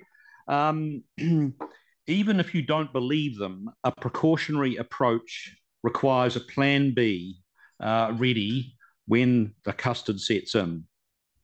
An instance of this might be when Aotearoa, and especially Canterbury, is going to be overwhelmed by climate refugees in the foreseeable future. This may not happen, but I can tell you there's a high probability that it will, and we need to be prepared for all of those eventualities. This is what I've been preparing through the Creative Transitions for 20 concept for 20 years, designing stepping stones from business as usual to a soft landing on the future trajectory. And importantly, preparing people through hope for a better, secure future, and providing those stepping stones that enable people to have that hope. Growth must be in values, not just more stuff. The planet cannot cope with that. The second thing, of course, acknowledges and respects the founding contract under which Aotearoa New Zealand was formulated, and understanding the consequences of not fulfilling that. I want to provide a model of collaborative learning, ecocentric rather than necessarily sort of financial centric, that we need that as well. Quadruple bottom line means having all the lenses at the table, not consulted only when the gatekeepers perceive a need. It's too late then. We need holistic ecologists who can keep seeing the possible deficiencies and also the lost opportunities. I see establishing a citizen and youth assemblies and quadruple bottom line think tanks that co-design a city of the future. So next slide. And this addresses some of the concerns we've just heard about how to pay for these things. We need to build a Super South alliance between all the cities and districts of Te Waipunamu to forcefully take our southern case to central government for a fairer investment of public resources, that we are the future of the country in terms of agriculture, forestry, slow tourism, sustainable energy, innovation. We need to bring government head offices to the Super South.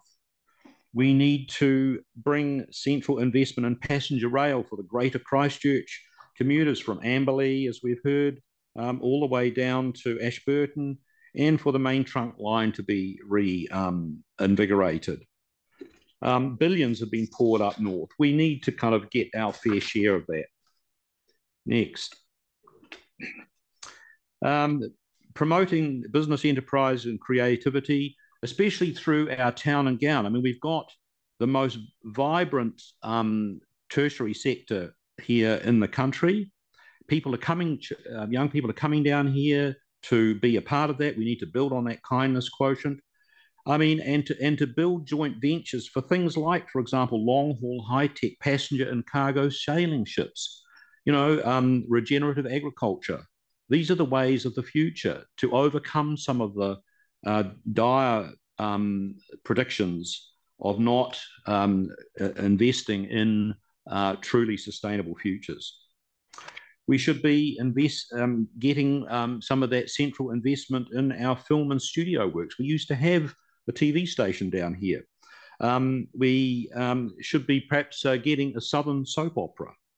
We should be establishing music and art festivals in our parks to generate excitement and to retain and attract our natural talent and creativity that keeps disappearing offshore. Pathways to a greener city, which is something I know particularly a lot about. We need to market our green eco-city as part of a national park city brand with appropriate mana whenua framing and naming. Can we be the first for once? I mean, London has declared itself that. Auckland, you know, Sir Peter Gluckman is promoting it in Auckland. We could be ahead of the game here. Promoting our 10K city, as I've called it. You can read all of those Ks there, including Camellia, I might add, and Capital. With our amazing blazing Ko-Fi, we could be termed the city of golden winters. I don't need $100,000 to come up with this brand, by the way. We need to develop the eco-sanctuary constellation and network corridors through the Takaro Red Zone, and incorporating Banks Peninsula, creating an increasingly intersecting halo of natural and cultural history. Te Ara Kakariki is a model application of optimised landscape stepping stones of forest habitat patches and connecting corridors through the Selwyn District. 140 green dots already established across there to build that connectivity between nature and also between people and nature. We need to market New Zealand's first urban Great Walk, the Christchurch 360 Trail that celebrates and encapsulates our immense diversity. People will say, we never knew we had such amazing diversity. It's better than the El Camino. This is a quote from people, not something I've dreamed up. Generating an image and brand. You know, Te Araroa has had great fanfare about its 10th anniversary. We've been going a third of a century, and yet we're still bogged down in bureaucracy here. We need to promote the people to come to our wonderful place now when there's huge pressure on the other great walks around the country, and the Te Araroa through storm damage and through lack of accommodation. Bring them here. We've got this amazing city which often flies under the radar and we do not promote. Next. So there's just some images that pick up some of those ideas. The Pocket Park, using local identity as the basis of it, and all the sort of urban environments there, from green lawns of native species to green roofs and so on. And the one below shows that 10K Golden City National Park City sort of concept. And of course, the National Park City turns the sort of popular notion of national parks on its head. Is to be sort of challenging, that nature is in our centre and in our hearts and all around it. We're interdependent with it, not just in some remote mountains where no one ever goes. And of course, the other slide at the bottom shows celebrating our talent and creativity. We have heaps of it here. There's lots of stuff about important housing needs, and we do need compact urban design to stop spreading over our prime agricultural land and thereby reducing our total income to provide the material needs that we come to expect and depend on. We've produced many internationally referenced ideas about how to do this, including how to put nature into our neighbourhoods. You know, these are ideas that have been around for decades now and which we know about, how to make a city more compact, but at the same time without losing that green amenity. So, coming to the global considerations, I mean, this has been big picture, but we need to think big picture. We need to promote and market our multi-dimensional city of enterprise, opportunity, beauty, and kindness for slow, engaged, authentic tourism and long stays. Let's face it, the world's in a bit of a mess. What can we do about that? You know, we can't just sit on our hands. We need to be a model for the world. We need to build and engage our people and our part of the planet and build a city around whānau, village, and whenua, the land. Okay, so you may not believe it's as dire as we've already heard this afternoon, but let's build the opportunities with growth couched in the context of donut economics, a can-do co-designing attitude around modest solutions, a kind city that celebrates its diversity. We do have to actively work to protect and preserve our diverse cultures and our nature. It's part of our identity. It's part of what brings us joy and happiness and contentment.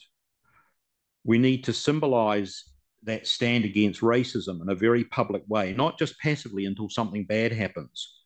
For evil to triumph, it only takes good people to do nothing. We can never be complacent. We must stand together every day. And using innovative ways of overcoming the concerns of some of our previous presenters. So these last couple of graphics just show radiating beacons of aroha, of love, in a kind of a elevated plain table that embraces all our natural and cultural diversity. It brings it all together and tells it, you are all us. You are part of our beauty and our wonder, and what will attract people to come to Otautahi Christchurch, the bigger, greater city. And, you know, to see our amazing skies as well. Sky Song City. Kia ora. Happy to take some questions. Sure. Colin, that's a very uplifting presentation. Thank you for that. It's obviously very thoughtful. Any specific questions from the panel? Yes, Grant. Yeah. Thanks, Colin. I was just picking up on your comment about generating an image and a brand. And in a way, the spatial plan's kind of heading in that direction. And I was kind of looking at the constraints map that we've got, map 8, and also the map 14, where it has indicative sort of green belt kind of thing. Mm-hmm. But what you've described really seems to me to be the natural landscape qualities and ecological qualities that we already have. And I'm just wondering, you know, there are some people who've been skeptical about what we're doing or what's being proposed here with the plan. Do you think that we need some more, in terms of promoting the idea to our community, some more material that actually conveys the best of what we've got in a very simple way, pictorial, with some really good images, so that they know what we've got and what are the issues, but not in so many words, not in pages and pages of words, but in a nice presentation. Is that something you think we're missing? Yep. Well, I agree that to some extent it describes what we have, but how we can market it, and not only to ourselves, to make ourselves feel better and proud of what we've got, but also to use it as a brand and a market for people to come and visit and experience this thing. I mean, as my first page shows, I've been giving public lectures about this stuff for decades, and all of those people kind of, you know, applaud and just say, yeah, that's great. And they assume it's all happening. It's sort of a bit like you started off pointing out, that it's here, but it's flying under the radar. And, you know, I sort of feel I'm constantly sort of marking time and treading water to be able to move on to something more ambitious and more kind of more creative and more constructive, instead of being bogged down in constantly trying to get these things finally signed off and out there and being promoted, you know. Just so what you're saying, we can explain quite easily what we've got, what are our best attributes. Yeah. So in terms of the new things coming that are a bit foreign to people, is that the same kind of approach in terms of just conveying that to people through imagery? Because what we've got here is a vision, yeah, based on science in a way. Yes, yeah. I mean, it's also about wrapping it in, you know, a particular way so that it's understandable and legible. I mean, in a sense, there's nothing new under the sun. What I've sort of implied is that we have known about these ideas for a long time. We know how to make compact green cities, and I could quote chapter and verse on that. But it's getting it inside the tent at the board table with the planners who are operating at a big level to provide the detail and you know, the fine texture to actually make it happen. And that's what I feel is missing. And that's, you're probably getting my sort of frustration at having presented these ideas over and over again, but never being able to actually seeming to influence the actual strategic direction. I mean, the big picture stuff is wonderful, you know, and I see that it's that is expressing the right values, but here's how we can actually do that on the ground, and here's how we can actually provide some tangible examples of what we're talking about, and so that people can come and actually experience that on a very sort of personal level, both our citizens, but also our visitors. Thank you, Colin. One observation of yours about, say, our tertiary arena is the most successful in the country, and more young people coming here for cheaper congenial conditions. Look, that is playing out. I'm from Hawke's Bay, and more of the young people in Hawke's Bay, you know, UC is a standout. A lot of them coming to Lincoln as currently in the university market in New Zealand. It's such an easy place to be and learn. So I think, you know, that's just my observation about what Greater Christchurch has to offer for younger people. So I thought that point was well made. And I'm associated with both Canterbury and Lincoln universities. And one of my great joys is just walking through the campus and seeing all of these people interacting with each other, having fun, enjoying themselves, looking really, you know, happy and relaxed, and enjoying learning about the world, you know, that we're in. And they're people from all backgrounds, you know. It's very uplifting to experience that. And I think we can build on that. And also the connection between our administration, our city administration, and the town and gown sort of thing. That's great. Thank you very much for coming, Colin, and for your presentation. Thank you. Kia ora. Is Davania here? Comes forward, please.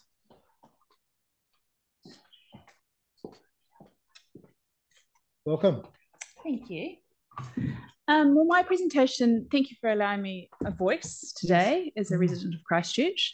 My presentation is quite short and sweet, but I just wanted to sort of air that from a personal perspective and have a voice. So my concerns I have about the draft of the Greater Christchurch Spatial Plan are the following. I'm a resident of Maryvale, which I believe this plan, with the mass transport network and the high-density urban development, will impact not only myself, but my surrounding community and neighbourhood in the following ways. Where are our heritage buildings going with this plan? We've lost a lot through our earthquake, and through this area, from Papanui right through to Maryvale and into the inner city, we do have heritage buildings or character buildings. What is happening with that? What is happening with the proposal of the mass urban development? I don't want to see in Christchurch, being our garden city, images like this cropping up. And I think we need more control around what that urban development looks like and mass density. I don't see family units going into mass density, urban developed, high density areas. Where will these families go? The beauty I see of being a Maryvale resident is we have a heritage or a character home, which we enjoy, and that's why we invest into that area. Where is the proposal? Where is the structure around what this is going to look like? We are a garden city, and I feel that we will lose that character, that impact. A lot of families and a lot of people within our community, I know for a fact, won't go into high-rise buildings that feel and come across in time as emergency housing and creates a ghetto feeling. There is a risk and increase in crime, and how is that being looked into and developed in removing that aspect and high urban density aspect along this corridor? I encourage you to do further research into the Belgiumere report from High Rise in Amsterdam. This outlines how crime was created through high density development in urban design and bad misplanning. and I will leave that for review. So what was the name of the document? The Belgium Air Report. The Belgium. Yeah, and I'll leave it. Okay, yeah. Thank you. Yeah. The Kiwi lifestyle is for single dwellings, backyards, privacy and independence. And I agree that we need to revisit how that is looked, but I think there needs to be greater control and investment in how that is created. Again, coming back to we are the garden city. And I feel we are losing that through the spatial plan. From a rates and investment perspective in Miraval, the loss of value for our community and our neighbourhood with high density urban development, how is this still achieved and looked after and respected? This is not something that is desirable, and I can tell you that for a fact, in Miraval and through that area. And I just question the proposal, will this not cut our city in half coming straight through? How will people go from one side to the other with the mass transport network? There's no sort of bigger picture of how that actually unfolds. And I think that if we move forward with the suggestion, there needs to be a greater respect for the community that will impact and how that looks. Not just sort of tick the box, yes, let's move this way we're going. We need to have that engagement with our community. Are there any other options that have been perhaps explored? We have a central avenue that is the likes of Memorial Ave, for example, which is direct. Can we not revisit this in the development rather than using a congested area, an avenue of spine of Papanui Road coming through Miraval into the central city? That also has a connection to our airport and the greater input into Christchurch and the structural aspect of flights coming in and out and transportation.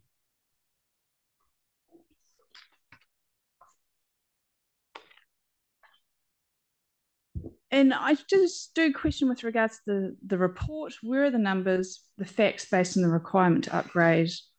And I just feel that aspect of the report was quite light in spatial planning. It was all talked about quite from a positive perspective, and I get that, it's a pitch. But I do question, where is the hard research for this proposed? Where is the rationale? Public transport, and I do challenge also with family living out in Lincoln and also Rangiora, public transport at the moment is pitiful. There's no parking. So for those people to park their cars and then there's no incentive to actually get on a bus, can we not test and measure this first before the cost and the value that's implemented into the mass transport proposal? I do challenge that from a perspective of, can we not provide parking and encourage people with an incentive to park and ride? Tiffany, we've asked the officers to come back to us on what is there space for park and ride at the end of these areas and those sorts of things. So there's nothing. I can tell you that now in Lincoln, for example, there's nothing. And so I question, should we not, before our investment goes ahead, should we not challenge and test and measure that from a perspective of risk of that investment? So my challenge to you as council is, I believe this plan at the moment has high consequences for our heritage, change of social structure, and I believe is heading towards a city that devalues our garden heritage and the green factor that we have in Canterbury, is ugly and characterless. Thank you. Thank you. Emma, do we have any questions? Robbie. Park and ride. Are you aware of Milton Park and the dog park? At Lincoln or? Rangiora. Oh, no, I was referring more to, no, I'm not, but I am. Southbrook car park. Right, but there's nothing in Lincoln, for example, in the Selwyn, even in Rolleston, there's not actually a designated area to park and ride, and that's what I'm concerned about. Gail, you had a question. Yeah, thanks. I just was wondering, along the mass rapid transport routes, the intention would be for the intensification to be basically on the roads and it would still allow for further out into your suburbs allowing current type styles of housing, and also to be able to keep that character of communities the way they are. It's still within an area. So basically having a mix of both. So what would be your view on that in terms of if that intensification were to happen down that main route? And also I mean, we all know that what it's like trying to get through Whenua Road at certain times. So do you not think there would be a benefit to the mass rapid to deal with that congestion? Because I know there's a lot of students and everything, a lot of schools and all those things along there.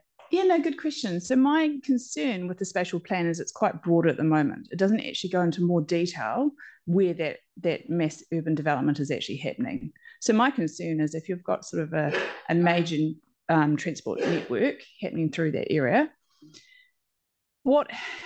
how does that spill out into that community? It's quite broadly painted at the moment. And my concern is that we all know from, I'm sure, not only from housing situations in Auckland that have developed into sort of Mount Wellington sort of area, for example, and I've got some images to sort of show here. But if you actually, they all look very well and okay on the real estate aspect, and this is only like sort of, you know, smaller images, right? Then I'll go through to sort of some of the larger homes. There's no green factor, there's no family connection. Where's the backyard gone? You know, like that connection. And my concern is you just have to look at Mount Wellington and Botany and the developments that have happened there, for example. It all looks very nice with the paintwork at the moment, but that will become a ghetto in time. And that's quite a drastic accusation. But we're talking about, you know, you've got the likes of down through Papanui and that thoroughfare, you've got St Andrews, you've got the character homes that flow through that. There's going to be an overspill. How wide, how broad is that overspill going? And my question to you is, you've got a lot of character homes through that area. Where are they going? Where are the families going? This is actually impacting our community. And I understand and respect that we've got to do something, but I think the basics actually haven't been tested and measured with regards to the park and ride and encouraging and looking at how we can facilitate the use of public transport. Nicole had a question. Thank you, Nicole. It's actually a clarification if that's okay regarding the park and ride from Rolleston area. So there are park and ride options on the direct bus route, and so there is at Foster Park, and there's also at the council buildings themselves on the north side of that, where there is the bus routes go through. There's also looking at park and ride options potentially in Lincoln. So it is being that's been looked at. Whereabouts in Foster Park? Because parking around Foster Park isn't great. Is it actually at Foster Park itself? No, there's well, yes, it is. To use the parking that is on the eastern side of where the playground is, and across the road is where you can get the bus. Yeah, next to near the school, near the yeah. So that parking area isn't well advertised from talking with family out that way, but I definitely know there's nothing at Lincoln at the moment. So if we're looking at bringing those broader sections into town, should we not be considering actually testing measuring that first? We obviously are providing for those at times, but we are looking at that. And we need to look at going forward. Yeah. I can see where you're coming from, but and it's we've been looking at the direct buses that go along the motorway, and we've got at the moment 3 going in the morning and coming back in the afternoon from Rolleston, and Lincoln has a similar service. I'm not sure of the frequency of how many buses are doing for them. Okay. I think we might be done. Thank you very much for your submission and giving that Maryvale perspective. I think you're the first person we've actually talked to from that area. So thank you for coming in. You're welcome. I'll leave this. Should I leave this? Yeah, great. Yeah. To come around? Jeannie will come and get it. Thanks. Yeah. Right. Thank you. Margot, we're back to you. Thank you. We had, oh, there he is. Yep, Professor Clark is zooming in from Chile. Good evening, Professor Clark. I'm sorry it's so late where you are. Can you hear us all right?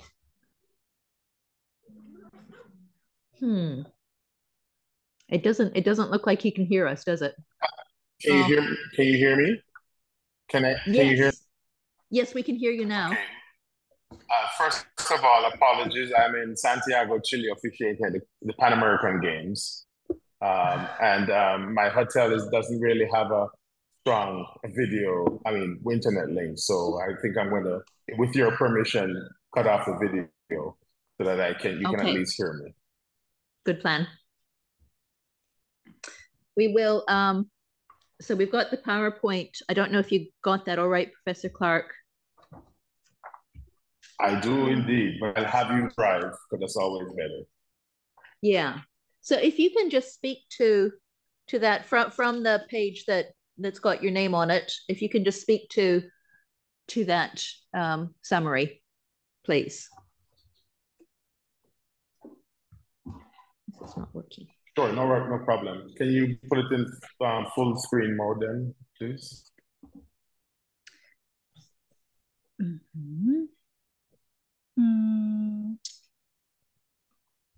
Might need some technical, yes.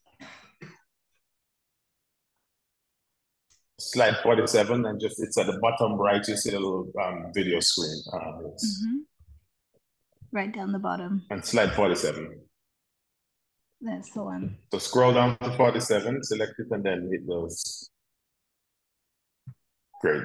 Select 47, yep, and then hit the projection. Thank you. So what we can see now is slide 47. I'm not sure whether you can see that, Professor Clark. So,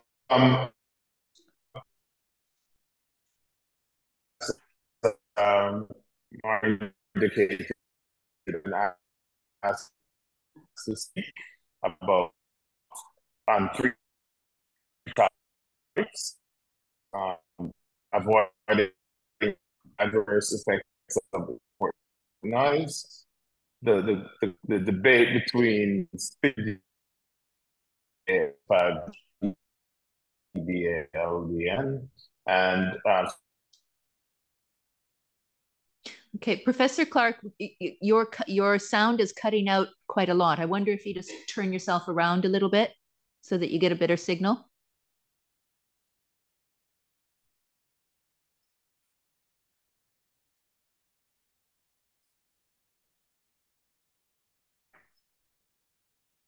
And now we have nothing. I lost it. Yeah. Yes. Margot, we've got his written evidence. You do. It might make sense. Yeah. Oh. I am back, and I am back. Good. Speak to us, John Paul.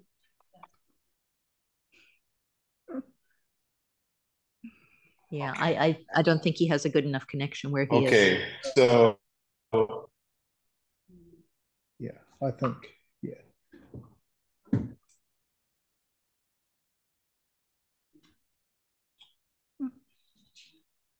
Yeah, that's a shame, but I think the technology's probably defeating us. We're happy to try to make him available at some other time when you've still got the hearing going. He might have returned to the United States. I'm not sure, in another few days. Yes, we're actually finishing on Saturday. But yeah, certainly talk to Jenny about any other possible. I will find out if he can come back then. We've got a pretty reasonably full agenda, but yeah, Jenny's saying probably not, but it's just at a different venue. You can do, but look, I'll look yeah, have a talk to Jenny, and we'll see what can be done.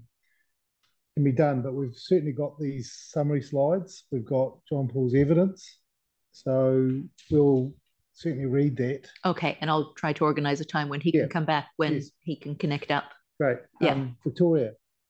wondering, Mr. Chair, if there's a mechanism that we can ask some questions of him once we've had a chance to look through that again and submit it via chair, work with you and get some clarification. Happy to organise that. Okay, Yes. well, let's just work out a plan. If you can work with the Secretariat, we'll fit in with however way we can best connect with John Paul. That would be great. It's even if everybody just joined up to a Zoom call, you don't need to all get in the same room. But if we wait until he gets back to Texas instead of being in Chile, we'll get a better internet connection, I think. Well, look, I think we'll have to leave that with you to talk with the team about, and we'll try and make it happen. But we've got his evidence, we've got the summary, and we'll just do our best we can. And he's happy to answer questions whenever we can make that work. Yes, I've heard him speak before, so I think, if we can, we will. Okay, thank you so much. Yes, thank you very much, Margot. And we've got all this information, haven't we, including the slideshow? You do. We've been asked by Jenny to provide written copies of all of our evidence. There's quite a bit of it. We're happy to do the printing rather than have Jenny do it. Yeah. And we'll provide that by tomorrow lunchtime. Yes, and you'll provide copies for that slideshow, which is a great roadmap. Okay. Yeah. Okay, thank you very much. So with that, we will just work through our karakia just to finish the session. Kate, if you can get us going, that would be good.